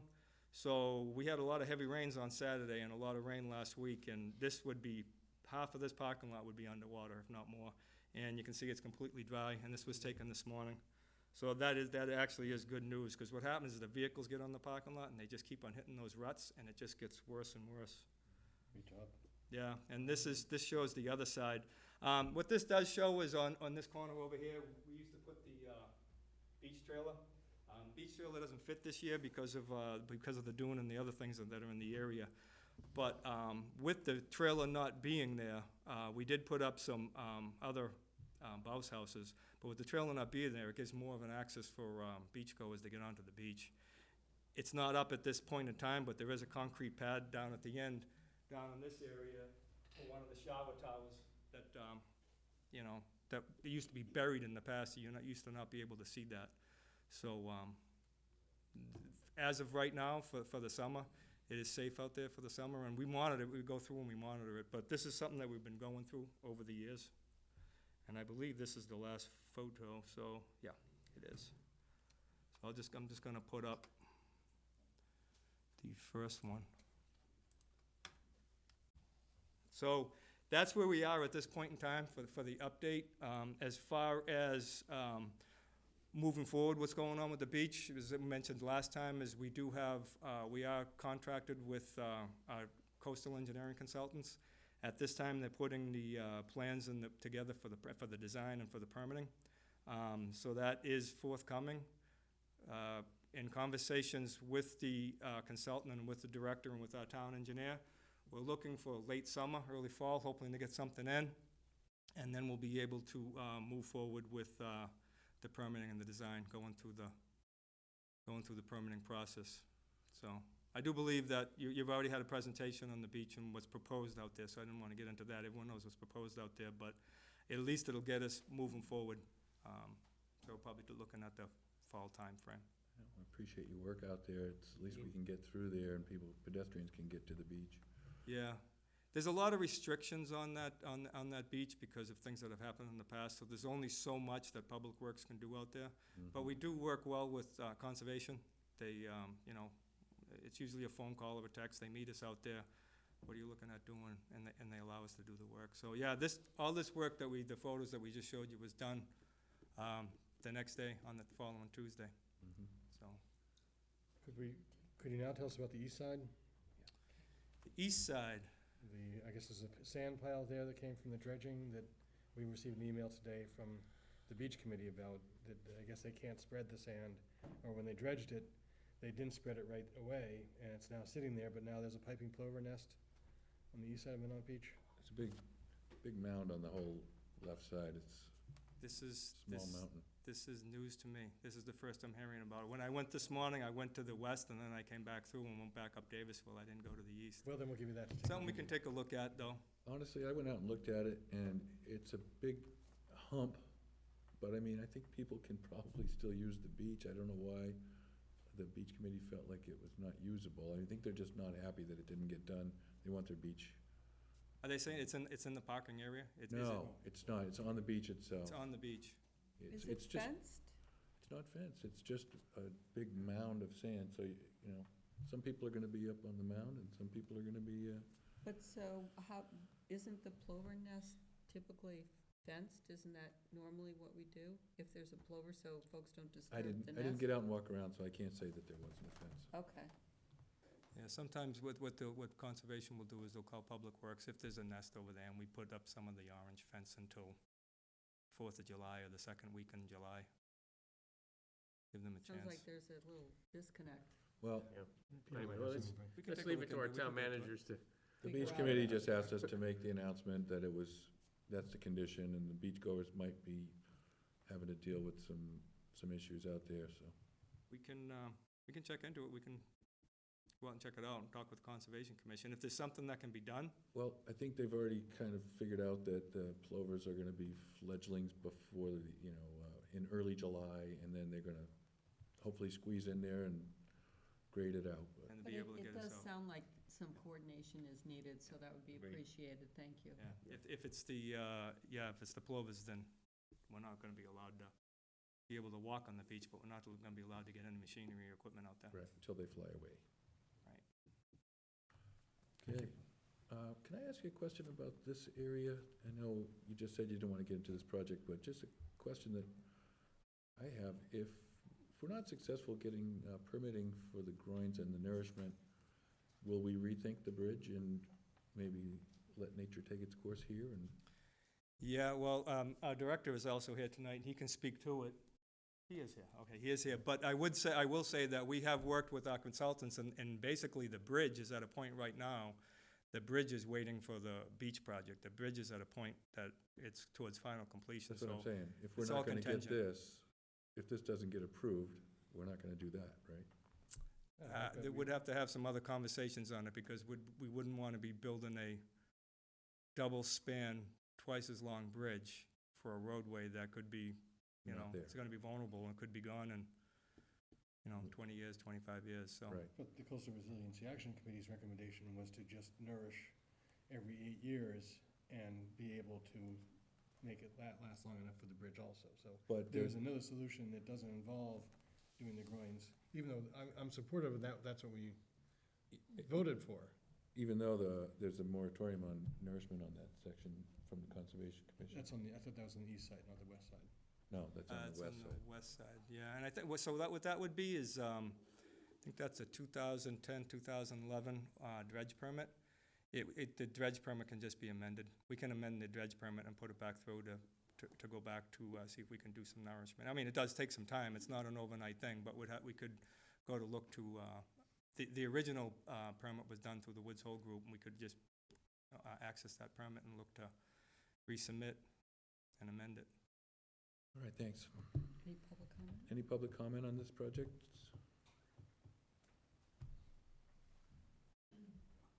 You want me to leave the plan up, or if you just finger through it, you can see? Barb Schneider, Precinct 4.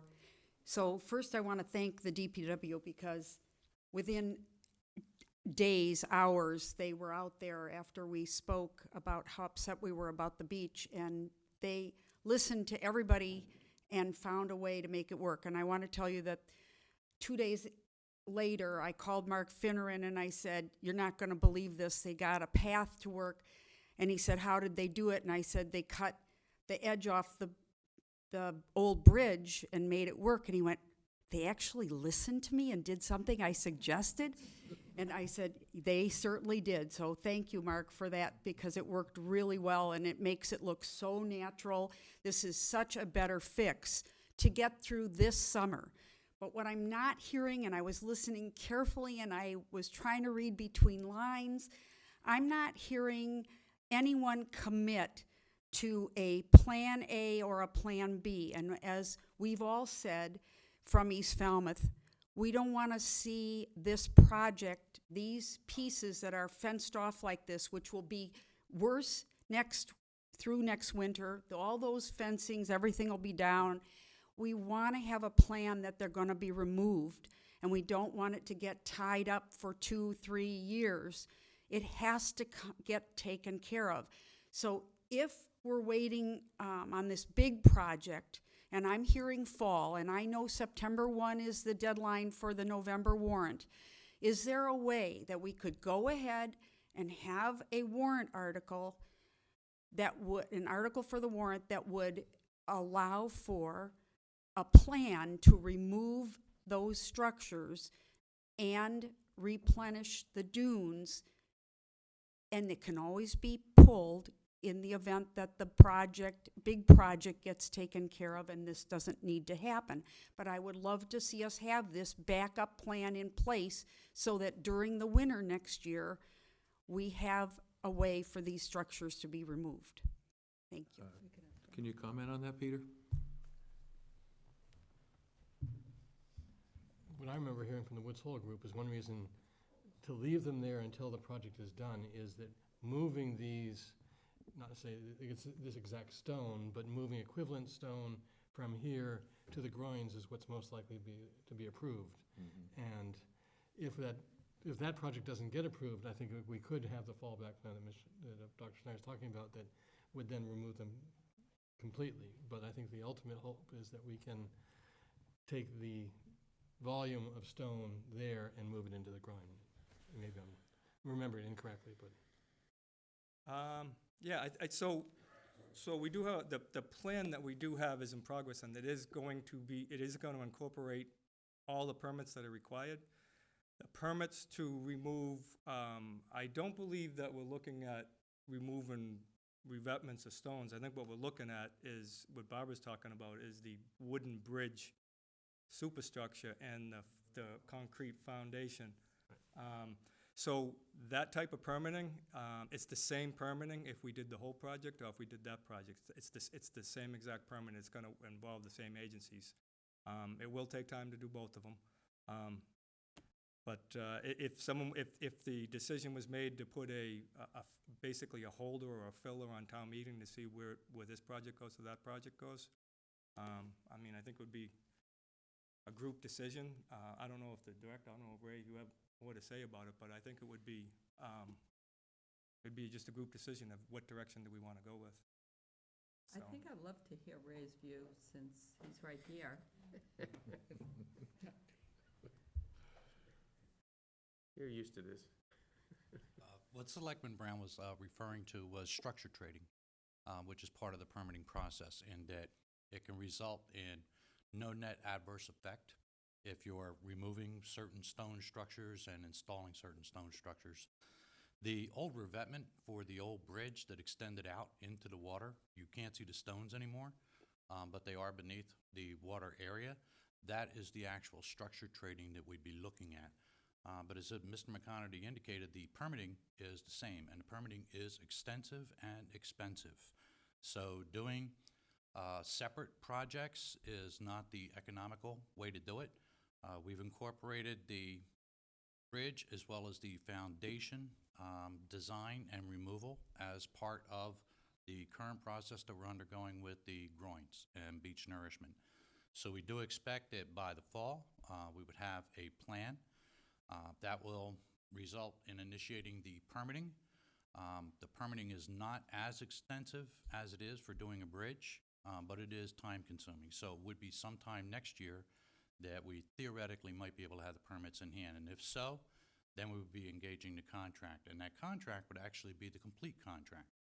So what that means for this November town meeting is that under the capital plan, there would be an item in there that would include the construction of the groins, the nourishment, and the removal of the existing structures. So that's already planned to be included in this November's town meeting. If, for whatever reason, we were unsuccessful in getting the permitting on the plan that we're proceeding with now, then yes, we would have to be back here to rethink the options across the board. Mark, I think this gentleman here had his hand up first. So. Thank you for that explanation, Mr. Jack.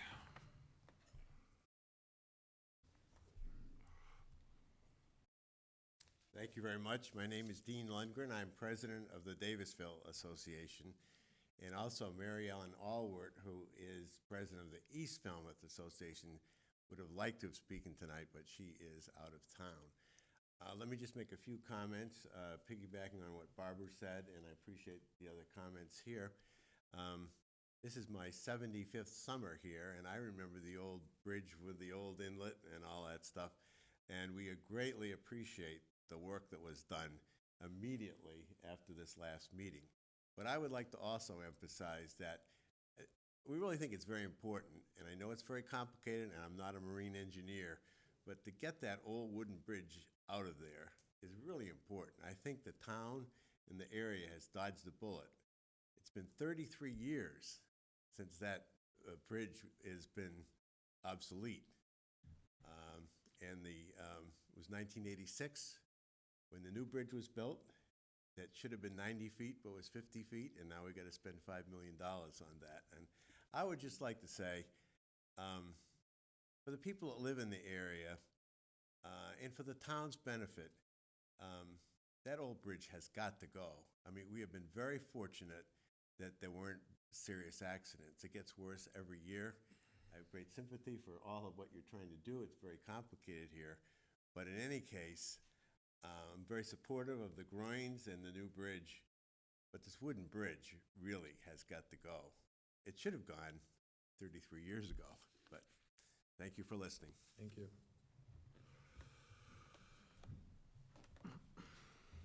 Mark Finneran, by the sounds of things, you can't touch the bridge until you start the whole project, until the whole thing gets permitted, and it sounds like it might be as much as 3 years. If you were to replace that snow fence on the north side, which would be the Mount Road side, on the east side end, and a little bit on the west side end with stockade fence, it might capture some of the sand that blows in the prevailing southwest wind and then cover up some of that bridge. It certainly would look better, and it would be less of an attractive nuisance for especially young children there. And like I said, if it's going to be 3 years, maybe we should invest in a little bit more than snow fence. Thanks. Right, thank you. Any other public comment on this matter? Okay, I guess that's it for that one. Thank you very much, Peter and Ray. right, consideration of FY 20 2% COLA for non-union employees. Thank you, Mr. Chairman. Each year about this time, we come to the board to request your consideration of extending the cost of living adjustment, which has been negotiated and approved by the Board of Selectmen collective bargaining agreements, to also make that available to the town's non-union employees. By and large, although not exclusively, by and large, employees here at Town Hall, although as I say, not exclusively Town Hall employees, but the largest share.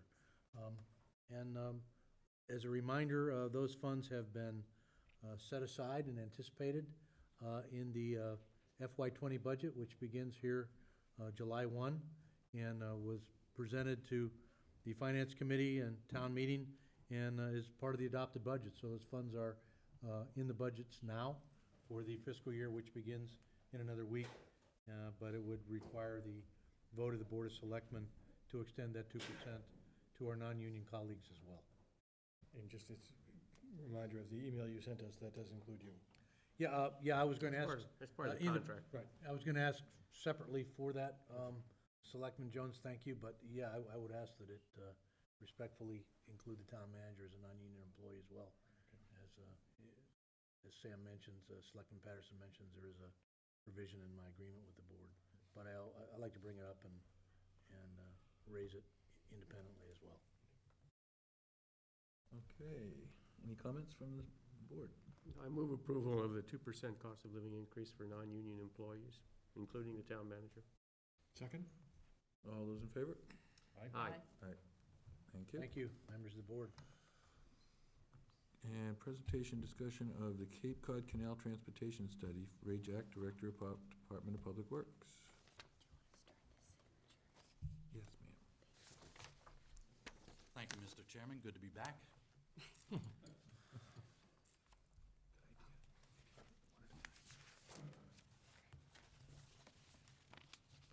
Okay, I'm here this evening just to give you a brief overview of what MassDOT is proposing for the Bourne and the Sagamore bridges specifically, on the bridges as well as the approaches and the Cape Cod Canal overall as a transportation corridor, which includes the roads north and south. So, start with the bridges. The canal itself was constructed in 1909 to 1914. It was actually a privately built and privately owned canal during that time. August Belmont was the financier who funded the construction of the canal, and hence that's why we have the Belmont Circle on the other side of the bridge. It required 2 vehicle bridges and 1 railroad bridge after the canal was constructed, so they built 3 bridges at that time. But then the U.S. Army Corps of Engineers took the bridge over in 1928. They widened it to 500 feet, and they replaced all 3 existing bridges with 3 new bridges. So all 3 bridges opened in 1935. The 2 vehicular bridges were in June. The railroad bridge was in December, I believe. All 3 bridges are now 84 years old. The Bourne and the Sagamore vehicular bridges are considered as twin structures, although they have different spans overall. So the Sagamore Bridge is the smaller of the 2, that's 1,400 feet, and it has 2 piers on its approaches. The Bourne Bridge is 2,300 feet, and it has 6 piers on its approaches. And this picture here is of the railroad bridge with the Bourne Bridge in the background, and I took that photo last week. These bridges, when they were constructed in 1935, you have to remember the Great Depression, 1929. So these were coming on the heel of an extremely difficult economic crisis for the country. And there were programs in place to start putting people back to work that was officially known or codified as the WPA era, and that where it stands for the Works Progress Administration. And it started in 1935, extended to 1943, and the name was changed to the Works Projects Administration in 1939, I think. But nonetheless, that's when these bridges were built. And the goal there was to put people back to work and, at the same time, accomplish a big objective, which was rebuild or build the nation's infrastructure. 800 major airports were built under that program. Over 100,000 miles of national roads were built under that. And some of the iconic projects that were built during that time and under this project would have been the Hoover Dam. And at the same time, for the Tennessee Valley Authority, there were a number of dams that were constructed in that area under this program as well. Then we also had the Golden Gate Bridge. And last, we had the Empire State Building, which was built during that time. And quite frankly, they built the Empire State Building faster than I think they're going to build these bridges. This is just a bridge comparison to show you the span width, that the bridges themselves on span 1 are identical in length at 616 feet. The difference is aligning with the approaches and how many piers they have on the approaches. So there are 6 piers for the Bourne Bridge, 2 piers for the Sagamore Bridge.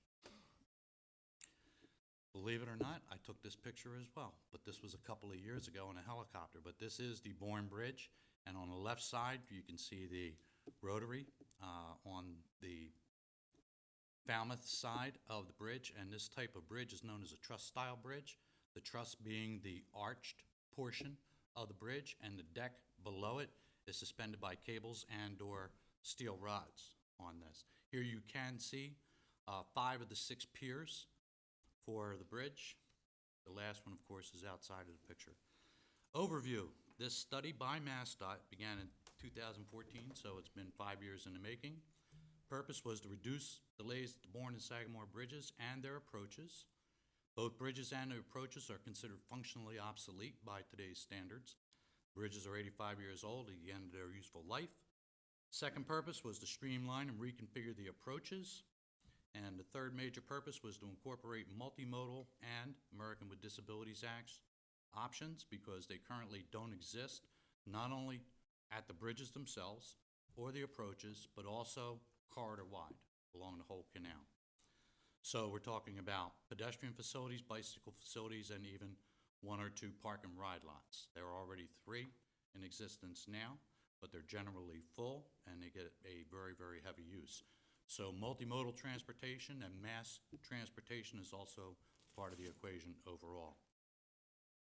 Jurisdictions. You really have 2 jurisdictions here. The Corps of Engineers owns the canal as well as the bridges, and they have the responsibility for it because it's a navigable waterway. But then all of the approaches and the roads, the approaches fall under the jurisdiction of MassDOT, and some of the roads fall under MassDOT, other roads fall under local jurisdiction. But this plan was covering everything, including the bridges, the approaches, and roads, whether they were state and/or local roads. The Corps of Engineers currently evaluating whether they're going to replace and/or rehabilitate the bridges, and that's due to their current age. They have to do an evaluation that's required when the maintenance construction will exceed $20 million and take more than 2 years to complete. We're approaching that time frame now. That date is set at about 2025, which theoretically means major structural improvements on both of the bridges. And then going forward, if they did rehabilitate them over the next 50-year extended life cycle, then 25 years from now would also be another major rehab. I think what's important for everyone to understand is if that did not happen, if they did not replace the bridges and they went into a rehab mode, right now where we are is every other year construction activity on both of the bridges. So 1 year it's the Sagamore, 1 year it's the Bourne.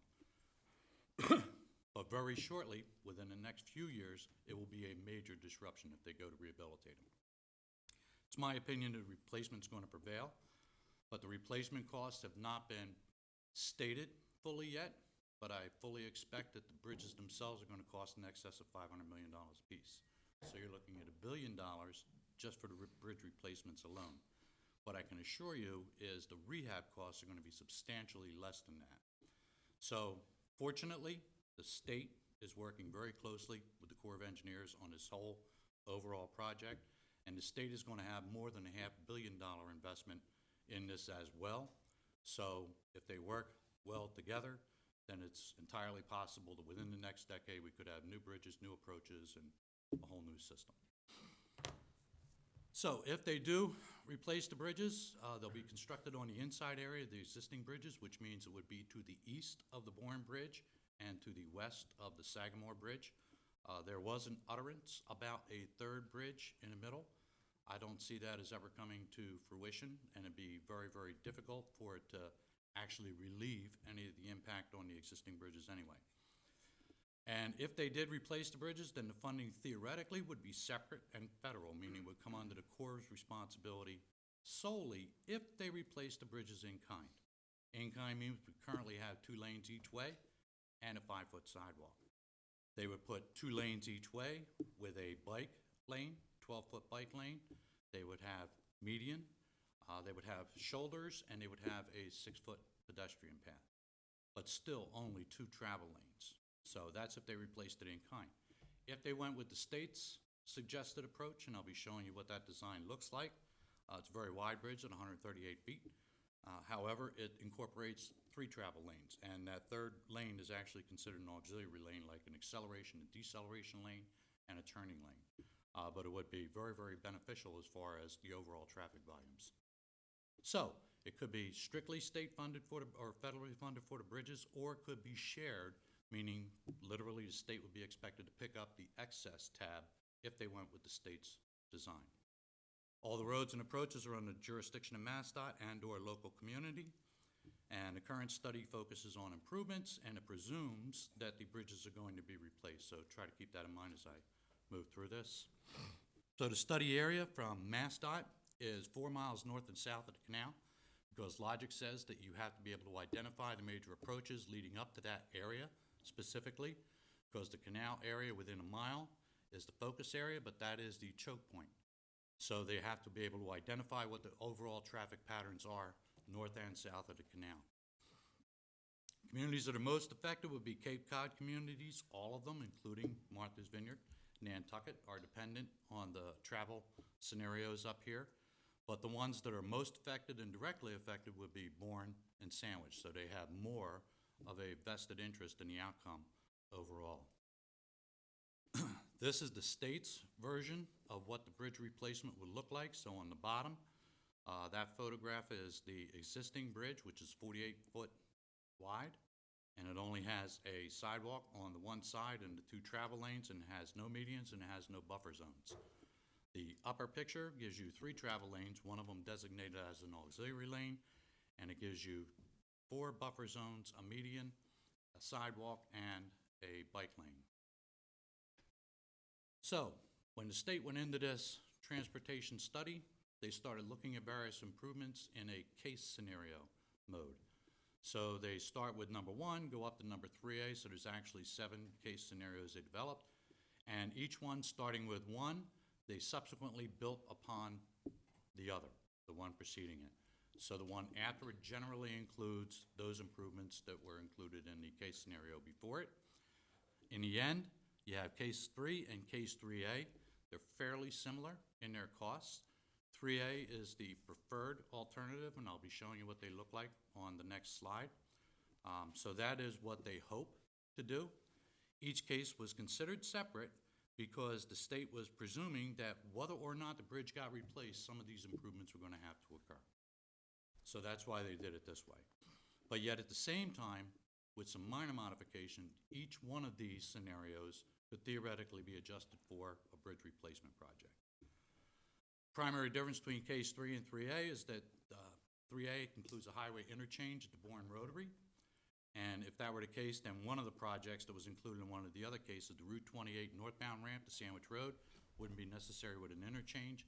And that would just give northbound traffic the ability to avoid a rotary or interchange altogether and move directly onto Sandwich Road without having to go up to a rotary. So these are preferred options, and I'm not going to go through everything here.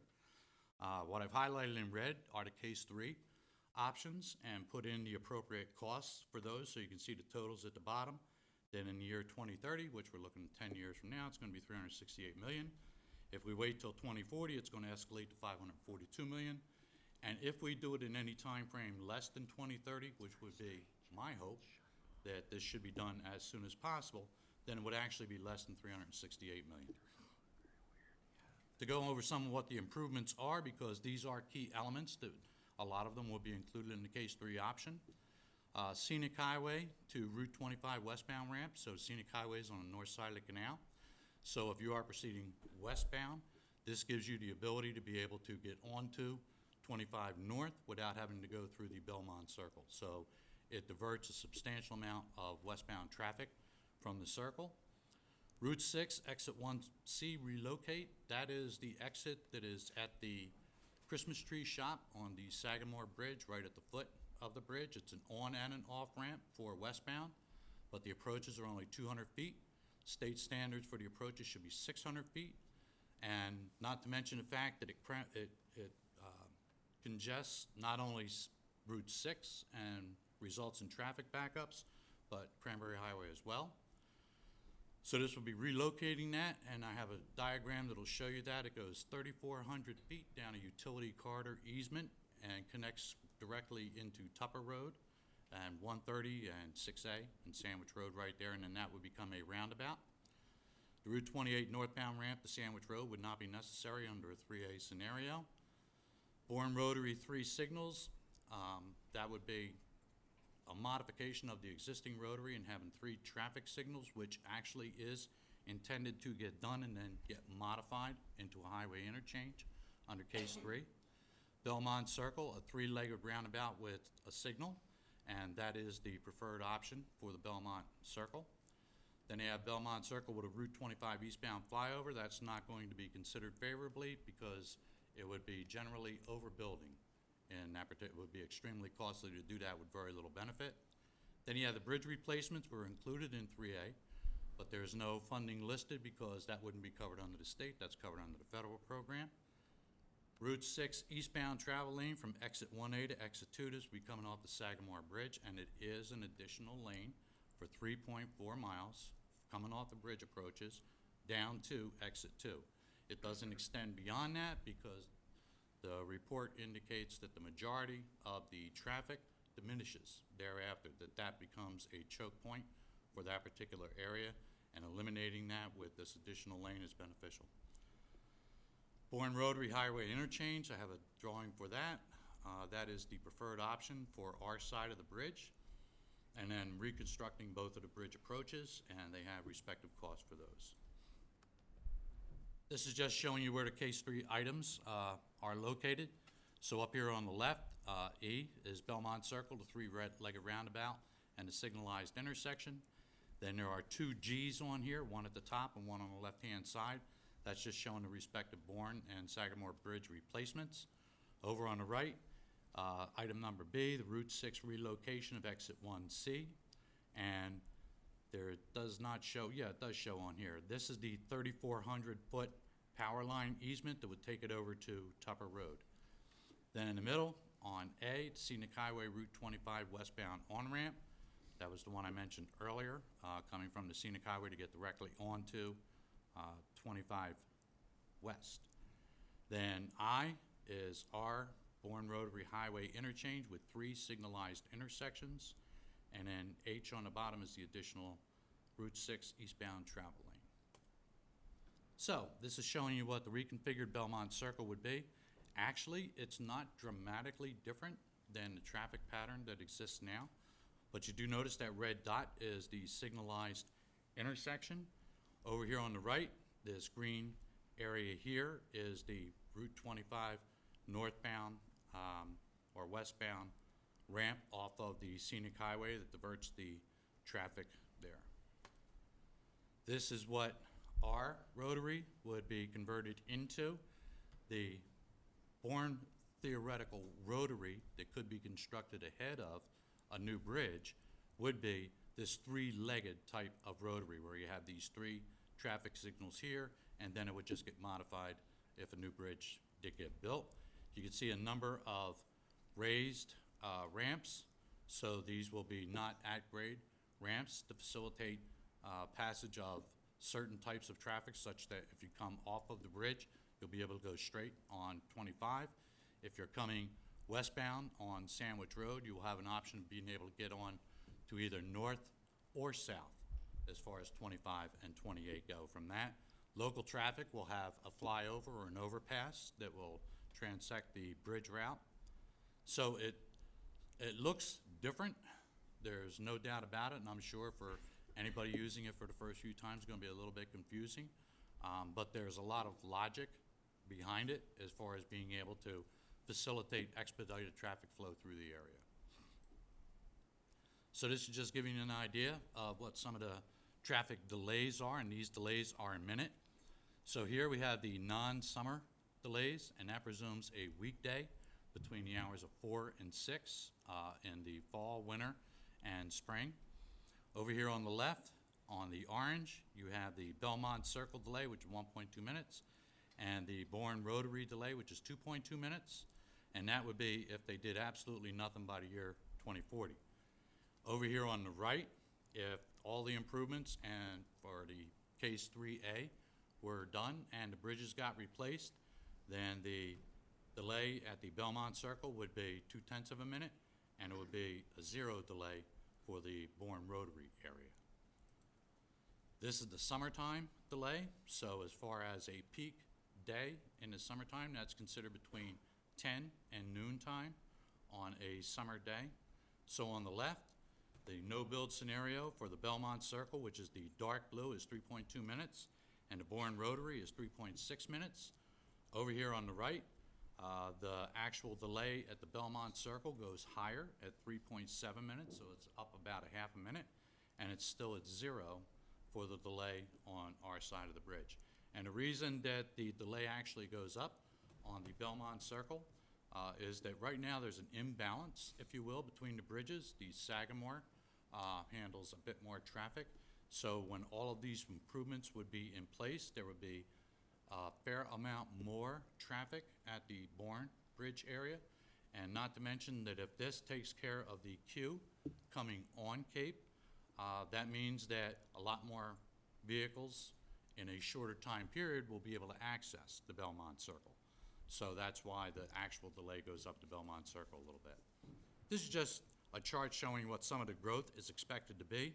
So for the Bourne Bridge, during the summer, average daily traffic, it's expected to go up 9%, but in the summer, and then the non-summer ADT on the right over here, it's expected to go up 19% overall year-round. And then for the Sagamore Bridge, you have a 42% summertime growth that's projected, and 44% in the wintertime. So if the federal government, meaning the Corps of Engineers, went with a major rehab, there is no tangible traffic benefit whatsoever. What we have is what we're going to have. It's just the bridge would be structurally safer. This is what I was talking about earlier with the federal funding on replacement in kind. On the left would be the in kind as authorized. So it shows only 2 lanes of travel in each direction. It has shoulders, but those shoulders are not considered travel lanes. It wouldn't be used as such. And it does not include 2 sidewalks. It only includes a multimodal path on one side. Then the Corps of Engineers, this is their version of an alternative bridge, which has the 3rd lane in there. That would be the auxiliary lane, both north and south. It has shoulders, it has median, and it has a multimodal path. If you remember, the state one that I showed you had a multimodal path on one side and sidewalks on both sides. So in closing, the bridges are old and tired. They are functionally obsolete. The approaches in all the other roadway intersections are inadequate for our needs. Pedestrian, bicycle, and ADA are virtually non-existent, not to mention inadequate. And this will be a major focus of all of these improvements, is to start a dramatic improvement, not only over the bridges, but on all the approaches, at all the intersections, as well as the entire quarter area along Sandwich Road on the south and Scenic Highway on the north for ADA. So that's where we are. Questions from the board?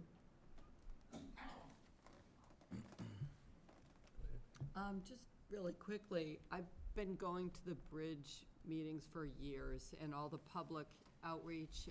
Now I'm a member of the Chamber of Commerce's FIX committee, and this is just a really excellent compilation of a huge amount of information. You know, some of the things to think about as well, there are a lot of Army Corps of Engineers projects ahead of us. There's a ton of coordination to be done, especially, you know, as you said, in Bourne and in Sandwich, because a lot of these changes affect neighborhoods, big changes in neighborhoods, routing traffic, making things one way, so there'll be a lot more public outreach. I do know there's a potential comment for the board to consider, but is the due date correct as June 20th? And does that mean that the time is expired? That would be a question. And otherwise, just for the public, I would say, pay attention, put your comments in, write to your legislators, and happy that the Department of Transportation is now working closely with the Army Corps, on all these complicated issues. Thank you, and Mr. Chairman, may I? Sure. Right now, the state has their draft document out. They're expecting to conclude that by the end of the year. So although the official comment period may have passed, I'm sure that they'd be more than willing to receive any comments. And as far as the Corps of Engineers, they're expected to release their draft within the next couple of months, I would think, in the summertime. I'll be looking forward to see what they conclude. I would make a motion that the board authorize comment from the Board of Selectmen with respect to this presentation. Supportive of it. Correct. For the recommendation, I would second that. Supportive of replacement or Yes. subject to later No. discussion? Supportive of Ray's recommended option, which I think does make the most sense. Which is the reconstruction. Reconstruction, That's yes, option but 3A, I believe. 3A is the option, right. Right. Subject, of course, to a lot of the Sandwich and Bourne folks weighing in on some of those various access routes. But it does make a lot of sense. I've driven through those intersections many times when I was driving for the CCRTA. And to not replace them and to do the constant fixing, it'll just be a nightmare forever. Well, that's for the bridges, but that's sort of in the hands of the Corps of Engineers. Yeah. But, yeah, I agree. I think it's in the general public's best interest. I agree. So I move to support that. Second? All in favor? Aye. Mr. Chairman, just clarify then, it would be a letter on behalf of the board confirming endorsement of support for option 3A as delineated in the draft plans. Correct. And I work with Ray to fine tune the final language of it, but transmit it on behalf of the board if that's agreeable. Exactly. I have a question that Sue brought up, and that's where do we sit in terms of the priorities of the Corps of Engineers? I mean, the Tappan Zee was done in a very short time, and that was a huge project. But where do we fall in the pecking order for this potential project? I think that there are always going to be a long list of projects at the federal level. The squeaky wheel gets the grease, quite frankly, and one thing that I hadn't mentioned earlier, but as actually very, very important from a public safety aspect of it, nobody wants to be caught with a medical emergency sitting in that traffic zone at a bad time. Vehicles, ambulances, fire apparatus cannot move. And ironically enough, where's the state police barracks? Right in the middle of it. So a considerable amount of effort has gone into this planning to preserve the barracks as they are and preserve that presence, if you will. So I think that that's actually probably one of the better stepping stones here is that from ADA, multimodal, pedestrians, crash rates with individuals as well as vehicles, the safety aspects are all over this as a program and as an improvement. So I would think that that can go a long way at the state level as well as the federal level in order to get something done. Nobody wants to keep fixing an 84-year-old bridge in a situation like this. Everybody knows the scenarios are bad. Especially when the traffic's already a problem. Yes. When you come off, if you're trying to get off Cape, at the end of any workday, there's a backup trying to get off over the Bourne Bridge. It's just too much volume of cars. Even in the direction where they expect no wait, there is a wait. Right. So. I can remember being 40 minutes to do a pickup in Buzzards Bay, sitting on Route 6, because I could not get off. I was caught on the highway. And if that's an ambulance, they're going to have to call in a helicopter. Right. I always tell my friends and family to bring your patients and a full tank of gas before you hit the bridge. Yep. So, All right, well, thank you for that. thank you. Thank you, Ray. Could I request a little recess? Since we started at 5:30, could I request a 3-minute recess before we move on to our next agenda item? Okay. Sure. All in favor? 3-minute It's recess. just up to Chair's prerogative. Yeah, that's right.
Meeting back to order, please.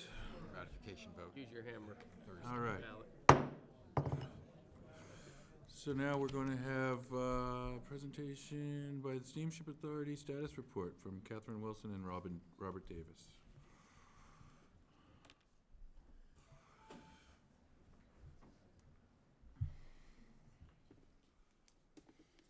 Good evening, and thank you for having us here today. So, first off, I think what I had on to present to the selectmen was regarding, a question had come up regarding our insurance program and what the risk is for the community regarding if there's a catastrophic event. So I just wanted to give you a little background regarding that. Currently, our fleet of 10 vessels have in excess of $157 million in direct coverage in the form of hull and protection and indemnity insurance. So the hull insurance, or hull and machinery insurance, provides coverage for the physical damage to the vessel itself and general liability for the commercial vessels.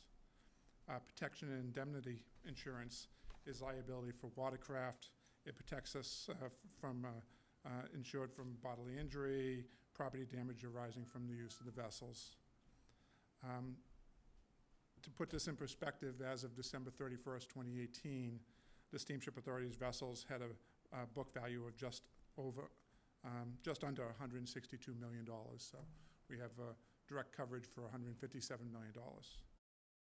On top of that, we have our insurance program also includes $150 million in bumper chute liability coverage. So bumper chute policy is a specialized form of excess liability insurance targeted to the maritime industry.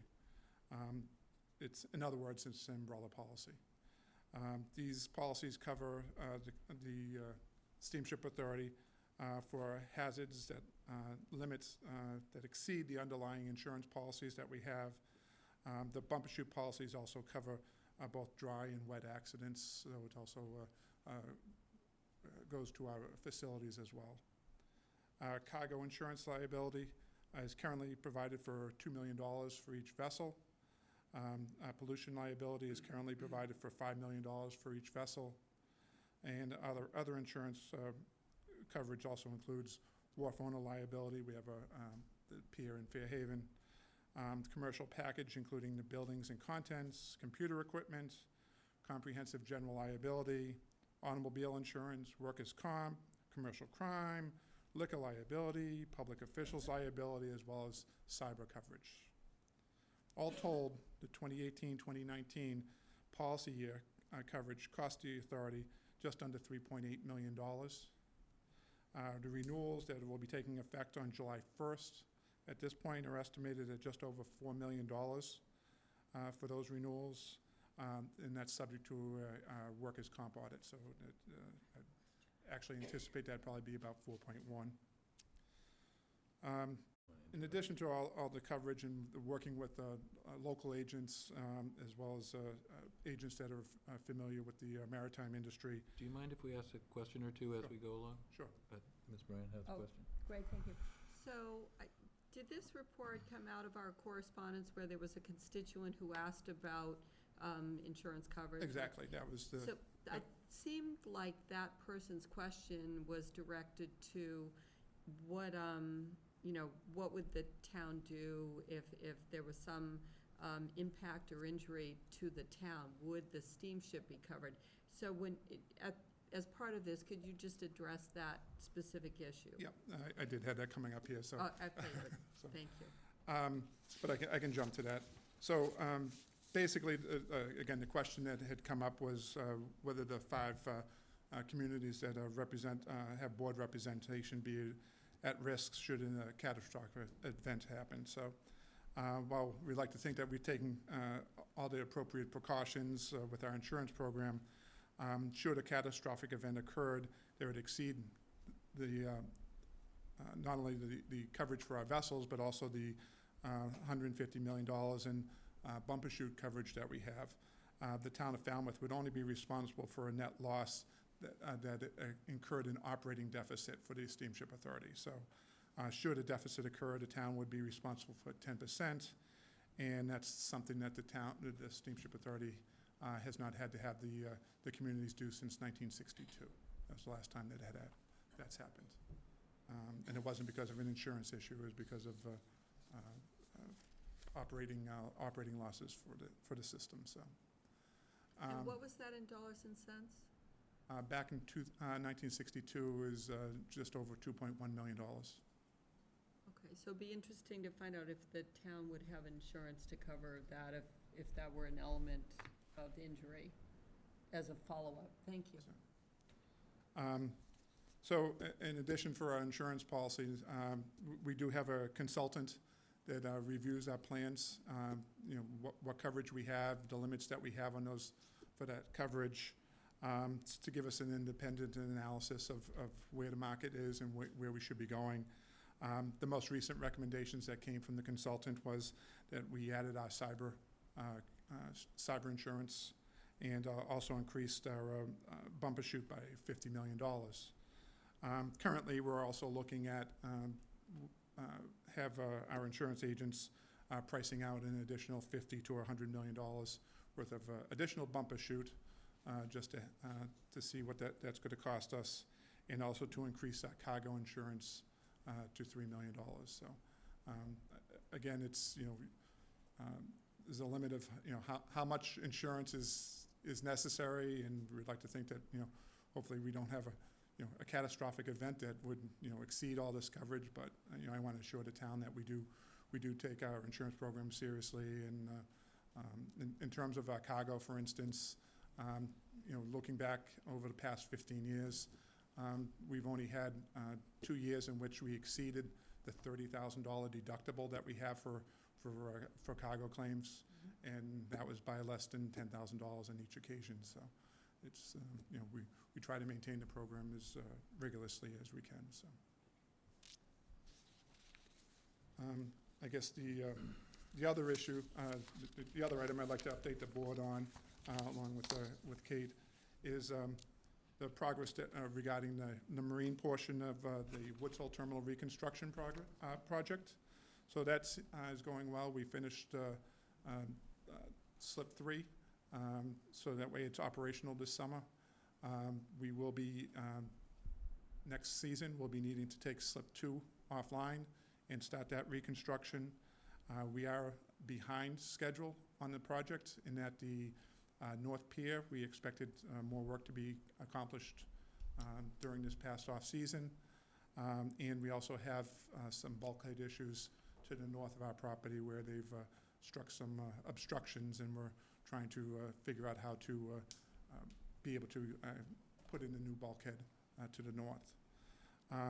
But the big issue that we find that we're coming up with is to come up with an acceptable terminal building design, and that's proven to be very challenging at this point, to say the least.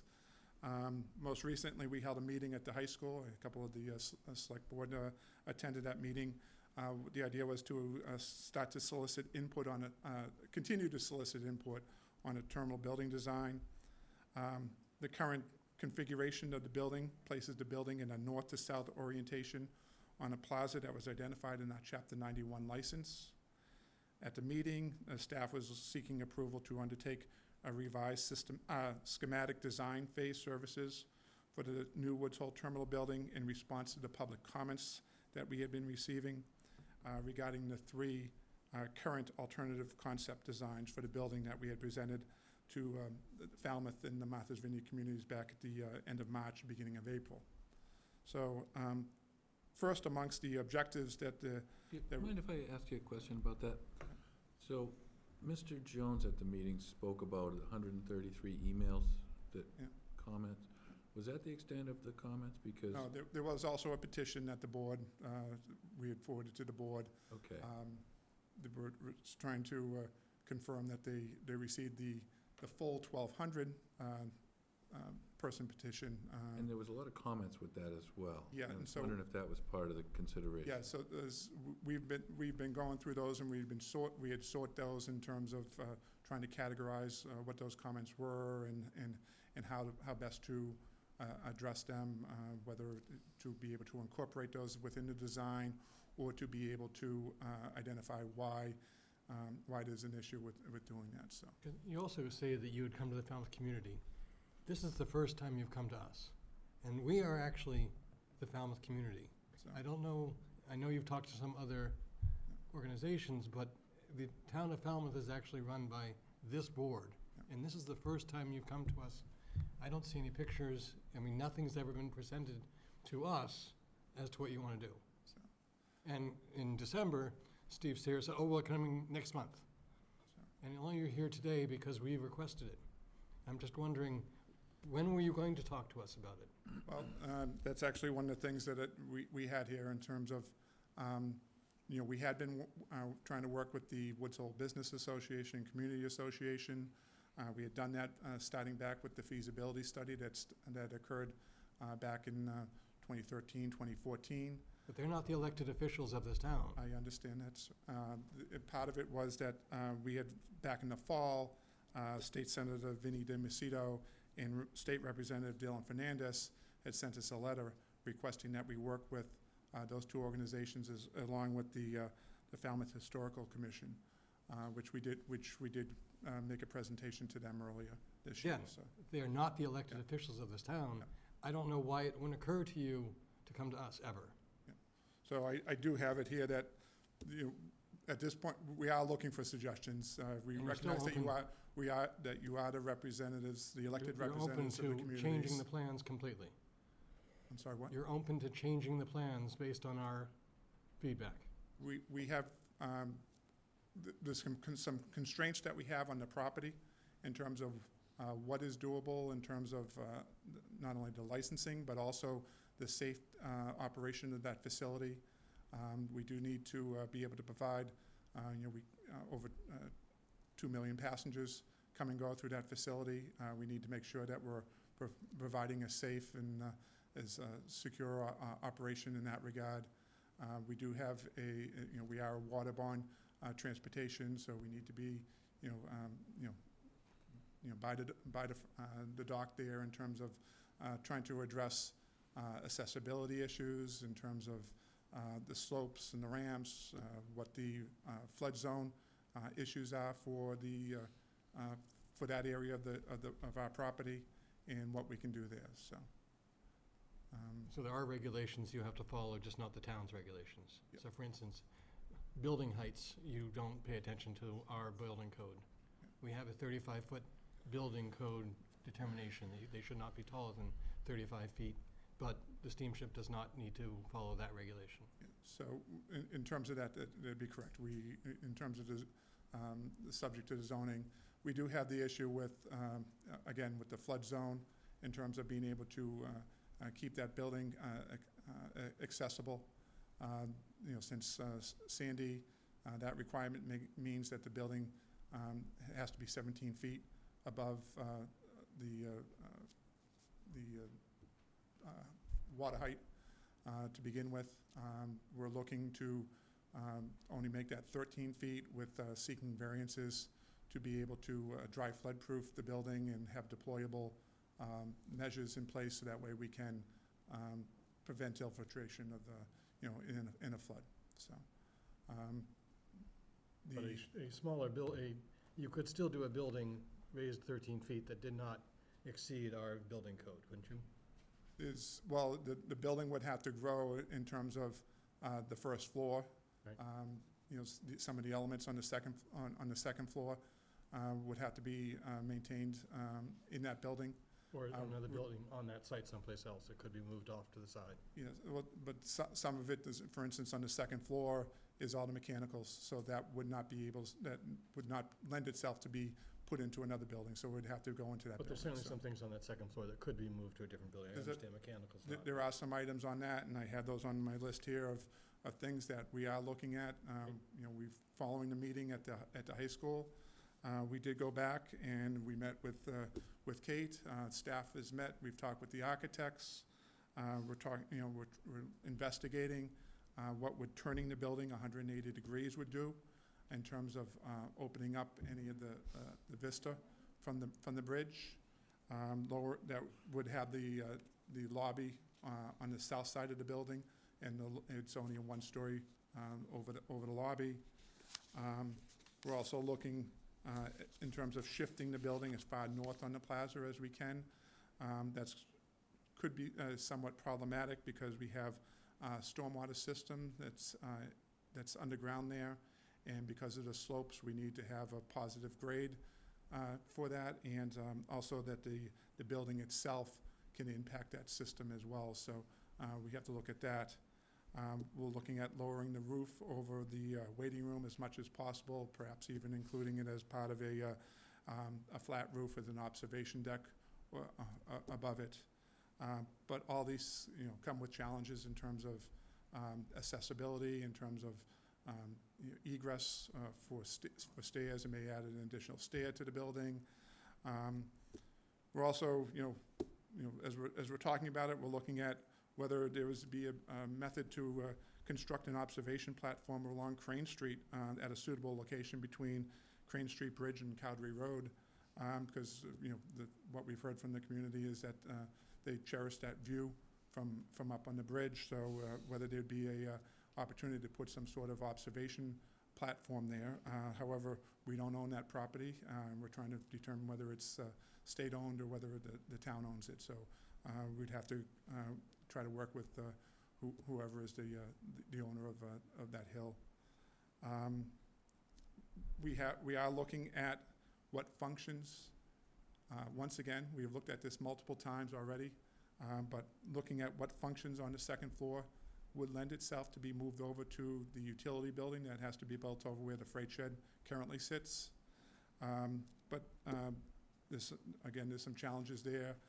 Looking at the footprint, and because of the issues with the oil storage that we need to maintain on the property, that the footprint of that utility building is pretty much the extent of what we can do, which would then mean that these functions would have to go up to a third and possibly a fourth floor, which would make that building an extremely tall and narrow building on that end. It also adds significant costs because the building, as initially designed here, is not a habitable building, so there's different fire codes and requirements there in terms of that we would have to then address during a building. We'd have to flood-proof the building as well for a portion of that of the building because of the zone that it's in. So these are all things that we're looking to try to address. Part of it is that we were looking for any suggestions from the selectmen as the elected officials on where we can be going, and some guidance there. And just overall, as we're looking at this, there's issues that the architects, the engineers have all come up, and whether how much of this is feasible. We're going to work on trying to determine what we can accomplish to try to make this a building that the village can be happy with, that it fits into the character of the village.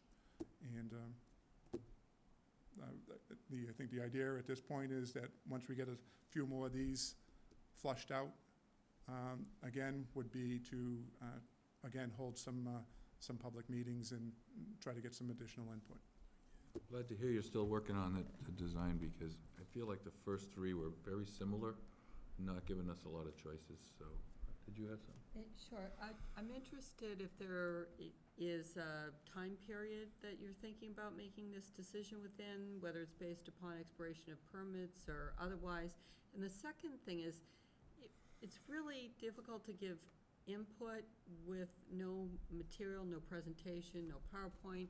I know at least at the last meeting, you did give out some history, and, it seems that if you're interested and the board is interested in some cooperative input, you'd want to come back to this board pretty quickly with some concrete ideas so that you can receive comments from us, rather than, we're pretty blind at the moment here. It seems like it's a nice little update report, but not really an opportunity for the board to read in. So, in that regard, because some of these things that we're revisiting here again, I didn't want to be, including, this was, how far we would be able to move the building, because we don't know how far, So that's why I'm putting it as an invitation. Yep. I'm not So- really looking for excuses. I'm just saying maybe, that'll all be Next time. prepared when you see us next. Is there a deadline? The architects inform us that we're up against the deadline now in terms of being able for them to do the design schematic, get the documents ready, and then get those out to bid for next summer. We've been pushing that issue. There is a distinct possibility that the delays that we've encountered at this point will end up causing this process to go into another off-season. It's problematic because of the phasing of the project in terms of the slips for the vessels. There's a regrading of that entire site in order to make it accessible for ADA requirements, so. Well, with construction costs only growing, getting more expensive, and you're basically here empty-handed and saying, we really don't have any time, and yet, as Mr. Jones suggested, haven't really presented any options, it would seem like the architect should have sent you with something. And at this point, it seems like there's some urgency to really get some meaningful community input, not only from the neighbors, many of which are here, but also from this board. And I know that when I attended the last outreach meeting, as did Doug Brown, there was a real sense that the board was not receptive. And I made the comment, that we need you to, if you're here, to accept some feedback, please have an open, let's do a reset and have some open communication. So it seems like, certainly the board here will schedule you as soon as possible, but I wouldn't come empty-handed. Yeah. Understood. I'm very encouraged about the turning of the building. I feel like right now, what I've seen, those long, wide expanses of roof are just so just unattractive, and it's just going to be in our faces forever. And I just feel like there's got to be something better. I know I had made a comment at one of your meetings that try to consider a more compact, tall building, but in the end, that was just added to the long, wide building. So of course, that idea went, it wasn't at all what I was thinking of. And I know I'm just one person commenting, but I'd like to really have a little bit more of a diversity of plan designs, because I just don't think that was a real good effort to really try that idea. So I hope the architects are listening and able to really come up with something a little more creative. And if it was really a good-looking building, I think there'd be less objections, but just the long, wide roof facing the whole village is just, I think that's the biggest turnoff. We have the design elements of the building, and also the location is a challenge too, in terms of the view and the size. But we've continued to look at all the elements within the building and where we can shave anything off that we possibly can. But at this point, we've done a lot of we feel we've done a lot of shaving already on those. But again, it doesn't hurt to go back again. Not so much the shaving as just the concept of it. It's just, if it was a larger building, but with some architectural features and something that was, attractive, rather than just that long, 1 million roof shingles to look at. I think that's the biggest problem. Sam, anything from? Nope. I have two other questions on completely different issues. I wasn't sure if you want to stick with this issue if anyone, are we going to have any public comment? Do you want to stay on the building design and have any public comment? I think there's a lot of people here, I'm sure, that want to comment. Is Kate going to report? Do you want to, Kate, did you want to speak before we go into public comment? Hi, my name's Kate Wilson. The communication aspect of this has been really difficult, and I think that in the past couple of months, the Board of Governors has come to understand that what the residents have been saying and what I've been saying was so underscored by you folks coming the other night, so we appreciate that. In terms of knowing whether we're supposed to be making a report, I don't know the protocol for this, and so forgive me. I'll see about doing that more often and coordinate with the selectmen so that we are giving a more, frequent update with the, extras so that you're able to see the information. The meeting the other night was difficult and acrimonious, but I've got to say, I think that in some ways, in terms of the communication, we may have turned a corner. And I'm energized and looking forward to making a building that makes sense. And the delay, even though it's problematic for the project, I think it gives us the opportunity to make a better building. So I'm not discouraged by the fact that there is a delay. Okay. Thank you. Do you want to accept public comment now? however Do you want to finish your?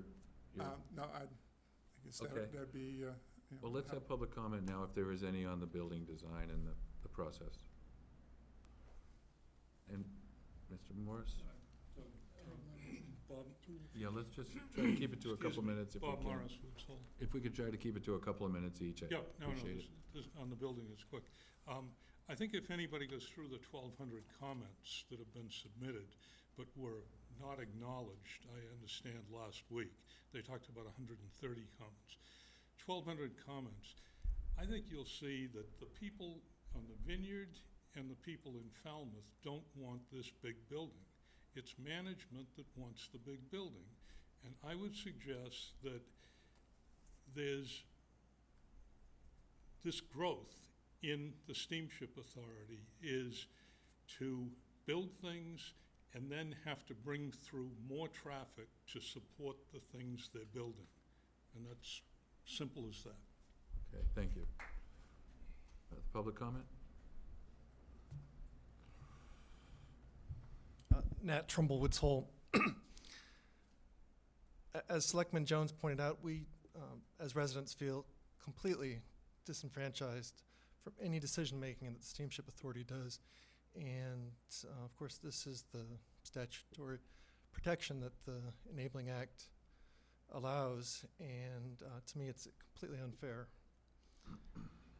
As to the building, I do hope that you'll begin and request that your board members study those responses. A third of those 1,200 responses, now 1,300 responses, are from Vineyard residents, so this is more than a Woods Hole thing, which I think it's often portrayed as. And finally, I do hope that you'll consider the mission of the Steamship Authority and look carefully at the language. The Enabling Act talks about providing adequate transportation, yet the implementation appears to be as much as possible. And those are really two quite different things. And this mission overreach really needs seriously to be considered. Thank you. Thank you. Any other public comment at this time? Okay, great, thanks. I'm glad we're not going to be deluged with negativity like we were last week. Did you want to continue? Is there more to your presentation, Mr. Jones? Coming up, thank you. Nan Schonbacher, Woods Hole. May I ask a question of Bob? Yes. Are you putting up a utility building in the employee parking lot in addition to the freight shed? In place of the freight shed. But it's going to be a bigger, taller building? It's currently designed now, but elements of the We probably should ask you to come back to the mic, I'm sorry. Once again, there goes my property value, and this is the first I've heard of that. Oh, Again, so as it stands right now, the freight shed was going to be replaced with a utility building, a two-story utility building. As we're looking at these other options, one of which, in order to lower the size of the terminal building itself, would be able to move some of those functions that are on the second floor to a second location. And based on the footprint that we're working with, we anticipate that it'd be necessary for at least a third floor, if not a fourth. But again, we're looking at what elements would need to be moved under that scenario. okay. Well, the building is very long, and when I made my suggestion about compacting it, I didn't mean to make it a little tiny thing, but just make full use of the second and maybe the third floor if it needed to have one. But what your designer came up with was a very small, tall thing added to a long, wide thing. So if you had a full floor, the first floor with your ticket agency, which is about the size of what you have, maybe a little bit bigger than what you have there now, you'd have a pretty modest building and a whole second and a third floor to work with.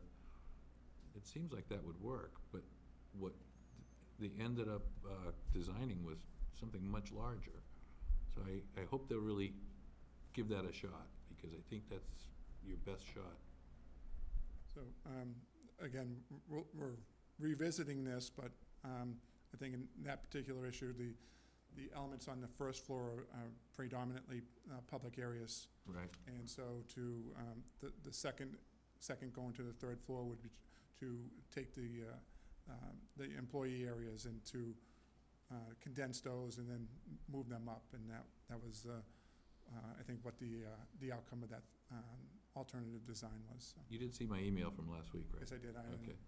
And I guess I would have to echo what Ms. Moran said, is I don't want to hear that recommendation from Chairman Brown without anyone of us seeing what we're talking about. Right. I would really worry that you're gonna come back and say, well, the Falmouth Board of Selectmen told you to go with a 3-story building. Right. And we didn't say that. And I know that's what Doug is suggesting. I would wanna see what we're talking about before I said, oh, we were on board on that. So Right. please don't go back to them and say, that's what we wanna see happen, because I wanna see something in front of me before I know what we're talking about. And I'm only chair for a day. Yep. Right. Yep. Okay, is there anything else tonight? I had 2 other questions. Okay. You talked about the Pier 3 being finished, so that's all done, no more work needed on Pier 3? The slip itself is done.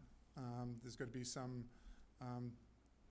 again, to the north of that, we have to work on the bulkhead. Right. And then there's we'll need to rebuild the park that was there, and the idea is that the property, we're going to be extending the bike path down to where the old slip 3 was, and make that a bike park. Because I see the pile driver is sort of stationed right there and where the park is gonna be eventually. And that's just for the other 2 piers work, but the Pier 3 done? Yeah, is- the pile driving for slip 3 has been done. Okay. There is additional pile driving that we'll be doing for the pier that goes in between the slips. And you'll see that there's structures that are in place, so that way when they return in the fall, they'll be able to start right away on that, so.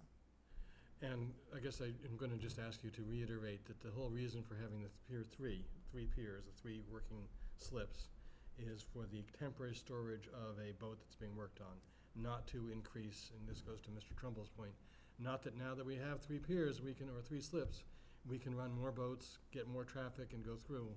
I'm just going to ask the Steamship Authority once again to say that is not the intent. Our intent is not to use that pier as a full-time working pier.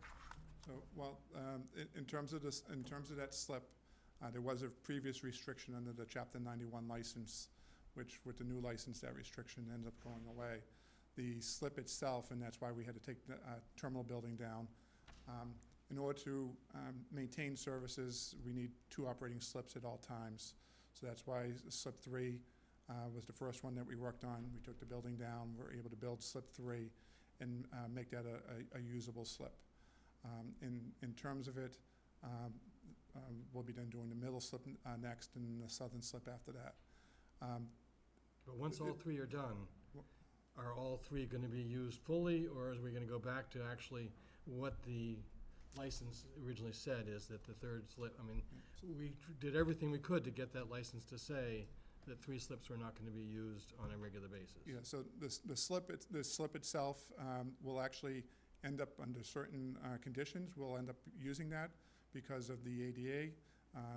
We designed each of the slips to have a different elevation, so that way, based on the freeboard of the vessels and which vessels are operating, that it makes it a safer docking for the vessels. So in terms of it, yes, that we will end up using that slip from time to time. This past year, we did operate 5 vessels in the summertime on this route. This summer, we have 5 vessels again. You know, we're the service that we have is similar to what we had a year ago, and I'd anticipate that as we go forward with next year's operating schedule, we'll be doing the same, so. And my last question has to do with, I'm sure you may be expecting, it has to do with the pre-6 AM vehicles and trucks that are showing up. And we're warned by Mr. Sayers that if they did that, they wouldn't be allowed to go on that boat that day if they came before 6 AM. And there certainly were trucks that are showing up before that and are waiting on Railroad Avenue. Is there anything planned by the Steamship Authority to enforce the rules that you have in front of you? So it's actually 5 AM, because of the first trip is at 5:30 this time of year, that those vehicles are not to arrive before 5 o'clock. The vehicles that are arriving for the 6 o'clock are allowed to arrive at 5:15 in order for them to be staged in the instance that we have available space on the 5:30 because of a no-show or the size of the vehicles, we can accommodate another vehicle. We feel it's an efficient use of the property, of the trip. In terms of it, yeah, we have warned shippers regarding the arrival times. We have sent them away. It becomes somewhat problematic. I know over the weekend there was an issue.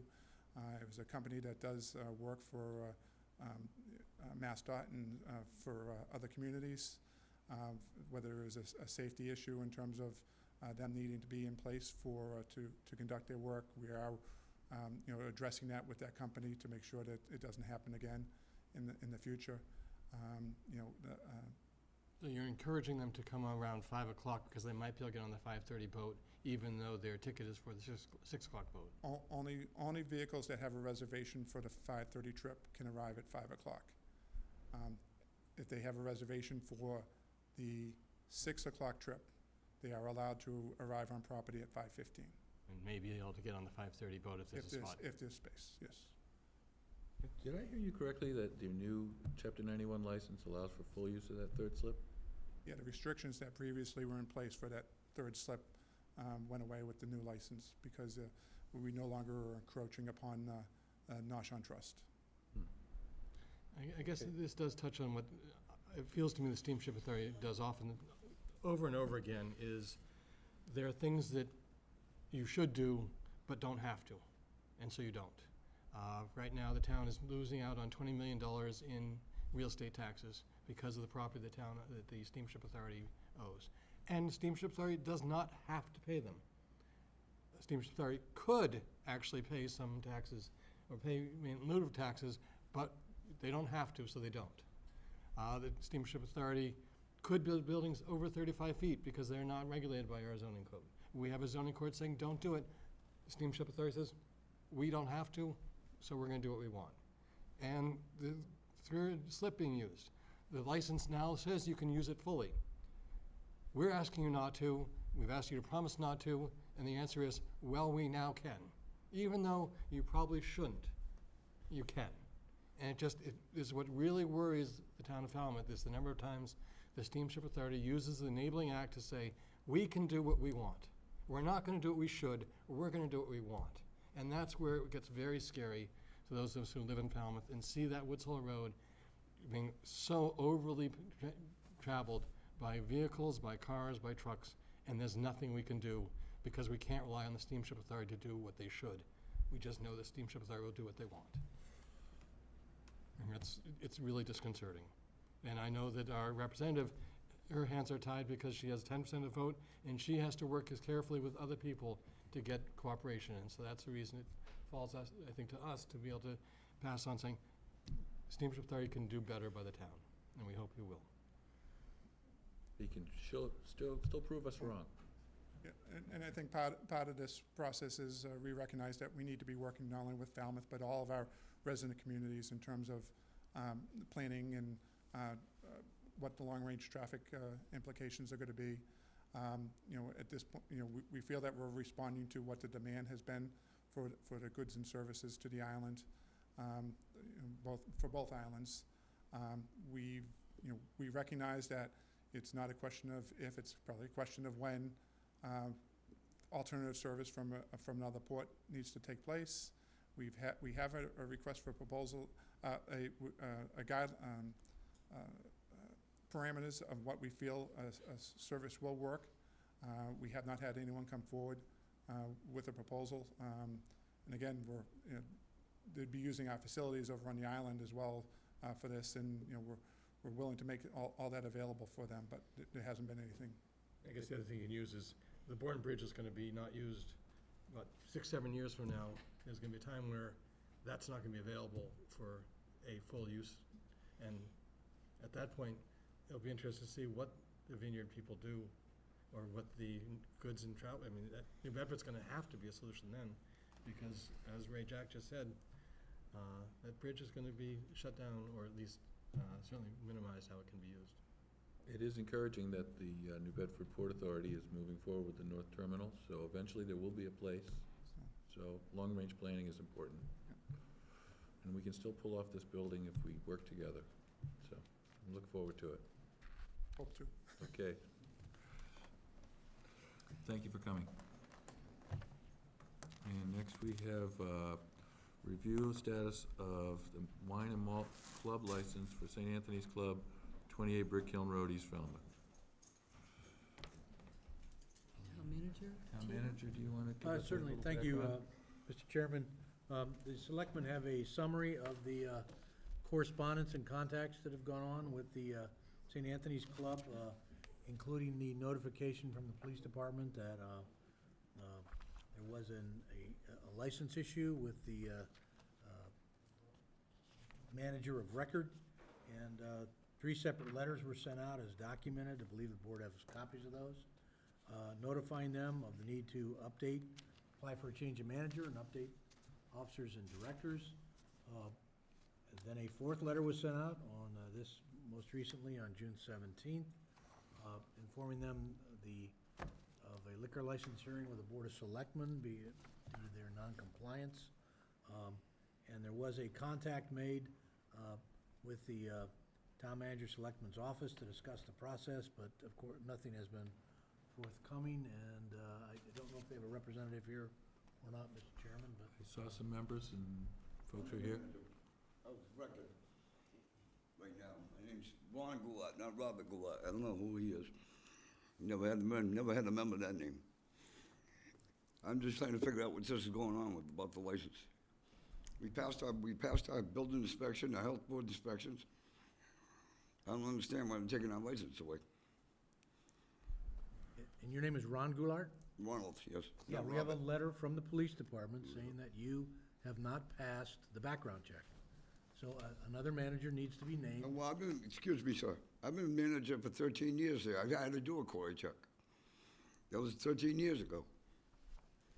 All I can state is that 3 letters have been sent out, following the rules of the state of Massachusetts, asking that another manager be designated. He's sitting right there. And no paperwork has been forthcoming. Abe, can you come up here, please? He's gone through the query check, got tip certified and everything. I came in Thursday with the paperwork, and then they gave me. Would you introduce yourself? Oh, my name's Abram Peters. I came in Thursday with the paperwork, and then they gave me additional paperwork that I had to fill out with the board of directors and all that, and then they have to get queried too. That's what I looked at too. Our board of directors have never had to have a query check. It's up to the Board of Selectmen as far as what ultimately happens. All I know is that the state has put the town on notice, and the police department has indicated that there's a problem with a background check. I'm not the individual who affirms or denies. It's just. So now I'm confused. What do I have to fill out? I think I can flesh this out a little bit and allow me to speak. Mr. Chair? I guess so. If you think you have some information about it. About a month ago, I was approached by a couple members of the club. They told me that they had been waiting for their license, and it hadn't arrived, and it was getting close to July 1st.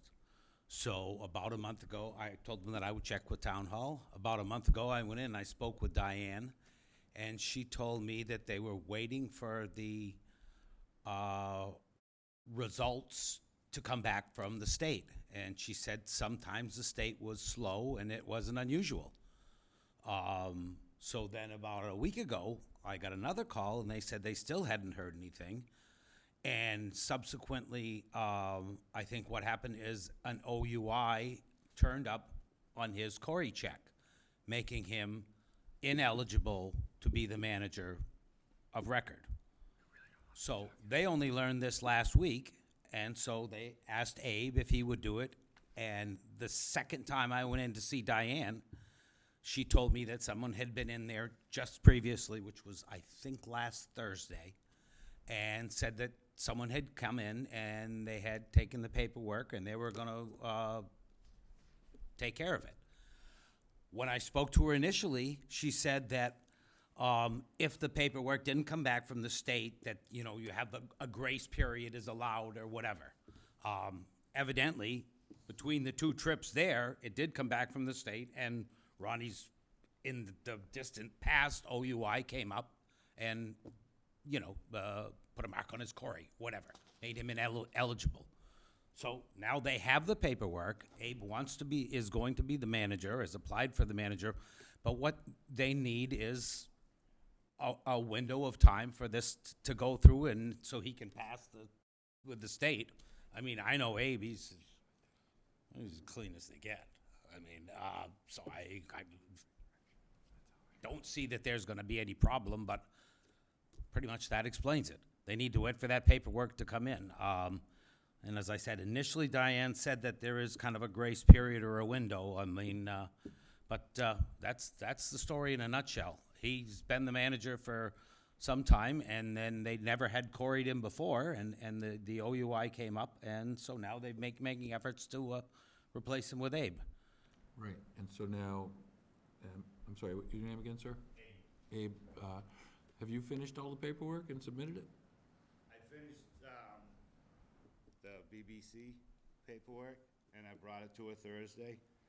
And then she told me I had to do multiple applications on the BBC with all the board of directors and their Cory checks, plus financial records. Yeah, there was some question about, I saw the correspondence that they want to see that the club is incorporated correctly or whatever. I don't know what, We're not I'm new at this, so I'm just trying to follow what they want. Oh, if I Ron, might, could you speak on the microphone, please? I'm sorry, excuse me. We're a nonprofit club, private club, nonprofit. Been there since 1943. Right. We've never had any qualms with the town before with this club. Never. So I don't know where to go with this. Okay. All right, perhaps I did mess things up. So then again, put a new manager in place. Did you have a comment? sure. One of the things I think the board can do is look at continuing this matter to allow you to finish up the paperwork. The problem is, it sounds like you need updates on the corporate work, as was just suggested. The state requires you update. Apparently, some work needs to be done there. It doesn't matter if you've been incorporated for 30 years, you still have to keep up on it. So it sounds like there's something to be done there. And it sounds like you already know some of the ABCC paperwork that's awaiting. So I'm thinking maybe we should continue this for a month or 6 weeks, but I see that there's, it would essentially be no license for a period of time, and during the time that would, the club wouldn't be able to operate until it was a valid license. Yeah, but it's also taking away our income. That's the way we keep going. You gotta have a license. Well, unfortunately, you don't have a license. Yeah. And Trying to work. this is not, I think in some ways you're in good shape, because this is not a hearing. Right. And if it were a hearing, we would have to take an action. The only action we can do at any point is to grant you a license once the paperwork's in. If the paperwork's in, we can then grant you a license, or we can consider granting a license. If the paperwork's in, we can't. You cannot have a license without the paperwork in. It's nothing, we have no choice about that. I mean, without the paperwork, the ABC will not let us grant a license. We don't have the authority to grant a license without it. But we don't have to take action of, like, shutting you down or anything? I mean, I Well, don't, without you license, they're can't, you shut can't, down. well, They are they shut can down. still, Can't still serve. have their club and meet there. Yeah, They sure. just can't sell alcohol Yeah, you just for can't now. sell alcohol. But just get that paperwork done as soon as you can, and Now, do I do the multiple one where it shows, all the board of directors on that? and You the probably finance? have to get a lawyer to help you. We can't tell you how to do it. We don't have the paperwork, or we don't know what the state's requiring. But most people in your situation hire a lawyer to make sure it's all right, and then you come back to us with the request. Okay. and if that's not possible, maybe you can get advice from other clubs, like the Elks Club. Some people there might be able to help you with advice on how they, Okay, I could probably get you some help with that if you don't have the means to get a lawyer. thank you. All right, so we're gonna be notified when this is gonna be continued, or we gotta wait, get all this paperwork in? Well, right now, I think what we'll do is give you a chance to get the paperwork squared away, and we won't put an immediate time limit on it, so we can have enough time to, get this thing worked out. And then once the paperwork's in, we can take it up again. All right. But Thank no alcohol until you come back. Okay, got it.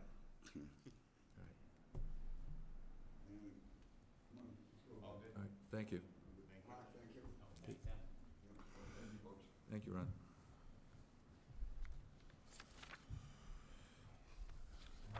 And Minutes. Minutes of meetings, public session, May 20th, 2019, and June 3rd, 2019. I didn't have any issue with them, they look good to me.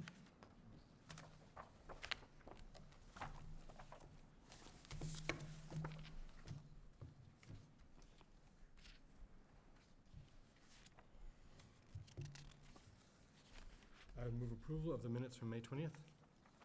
Second? All in favor? Aye. Aye. And I'd move approval of the June 3rd meeting minutes. Second? All in favor? Aye. Aye. You need a moment, Sam? Did you have any notes? Okay. I think that's unanimous. Motion to adjourn. Do you have a town manager report? Oh, yeah, it's not on the agenda, but, Oh. sorry. Did you want to make a report? I have a written report. I could Okay. make a couple of very brief I comments. don't think that would hurt anybody. Yeah, I was pleased to attend the unveiling of the Wish Trolley. It's already been referred to this past Friday. We look forward to that unfolding with a enhanced service to the town of Falmouth, of course. As a reminder, the board's strategic plan retreat set for 5 PM on this coming Monday, July 1st, at the water filtration facility on Gifford Street, and that concludes my report. Thank you. Thank you, sir. Okay, now a motion to adjourn. Second. All those in favor? Aye. Aye.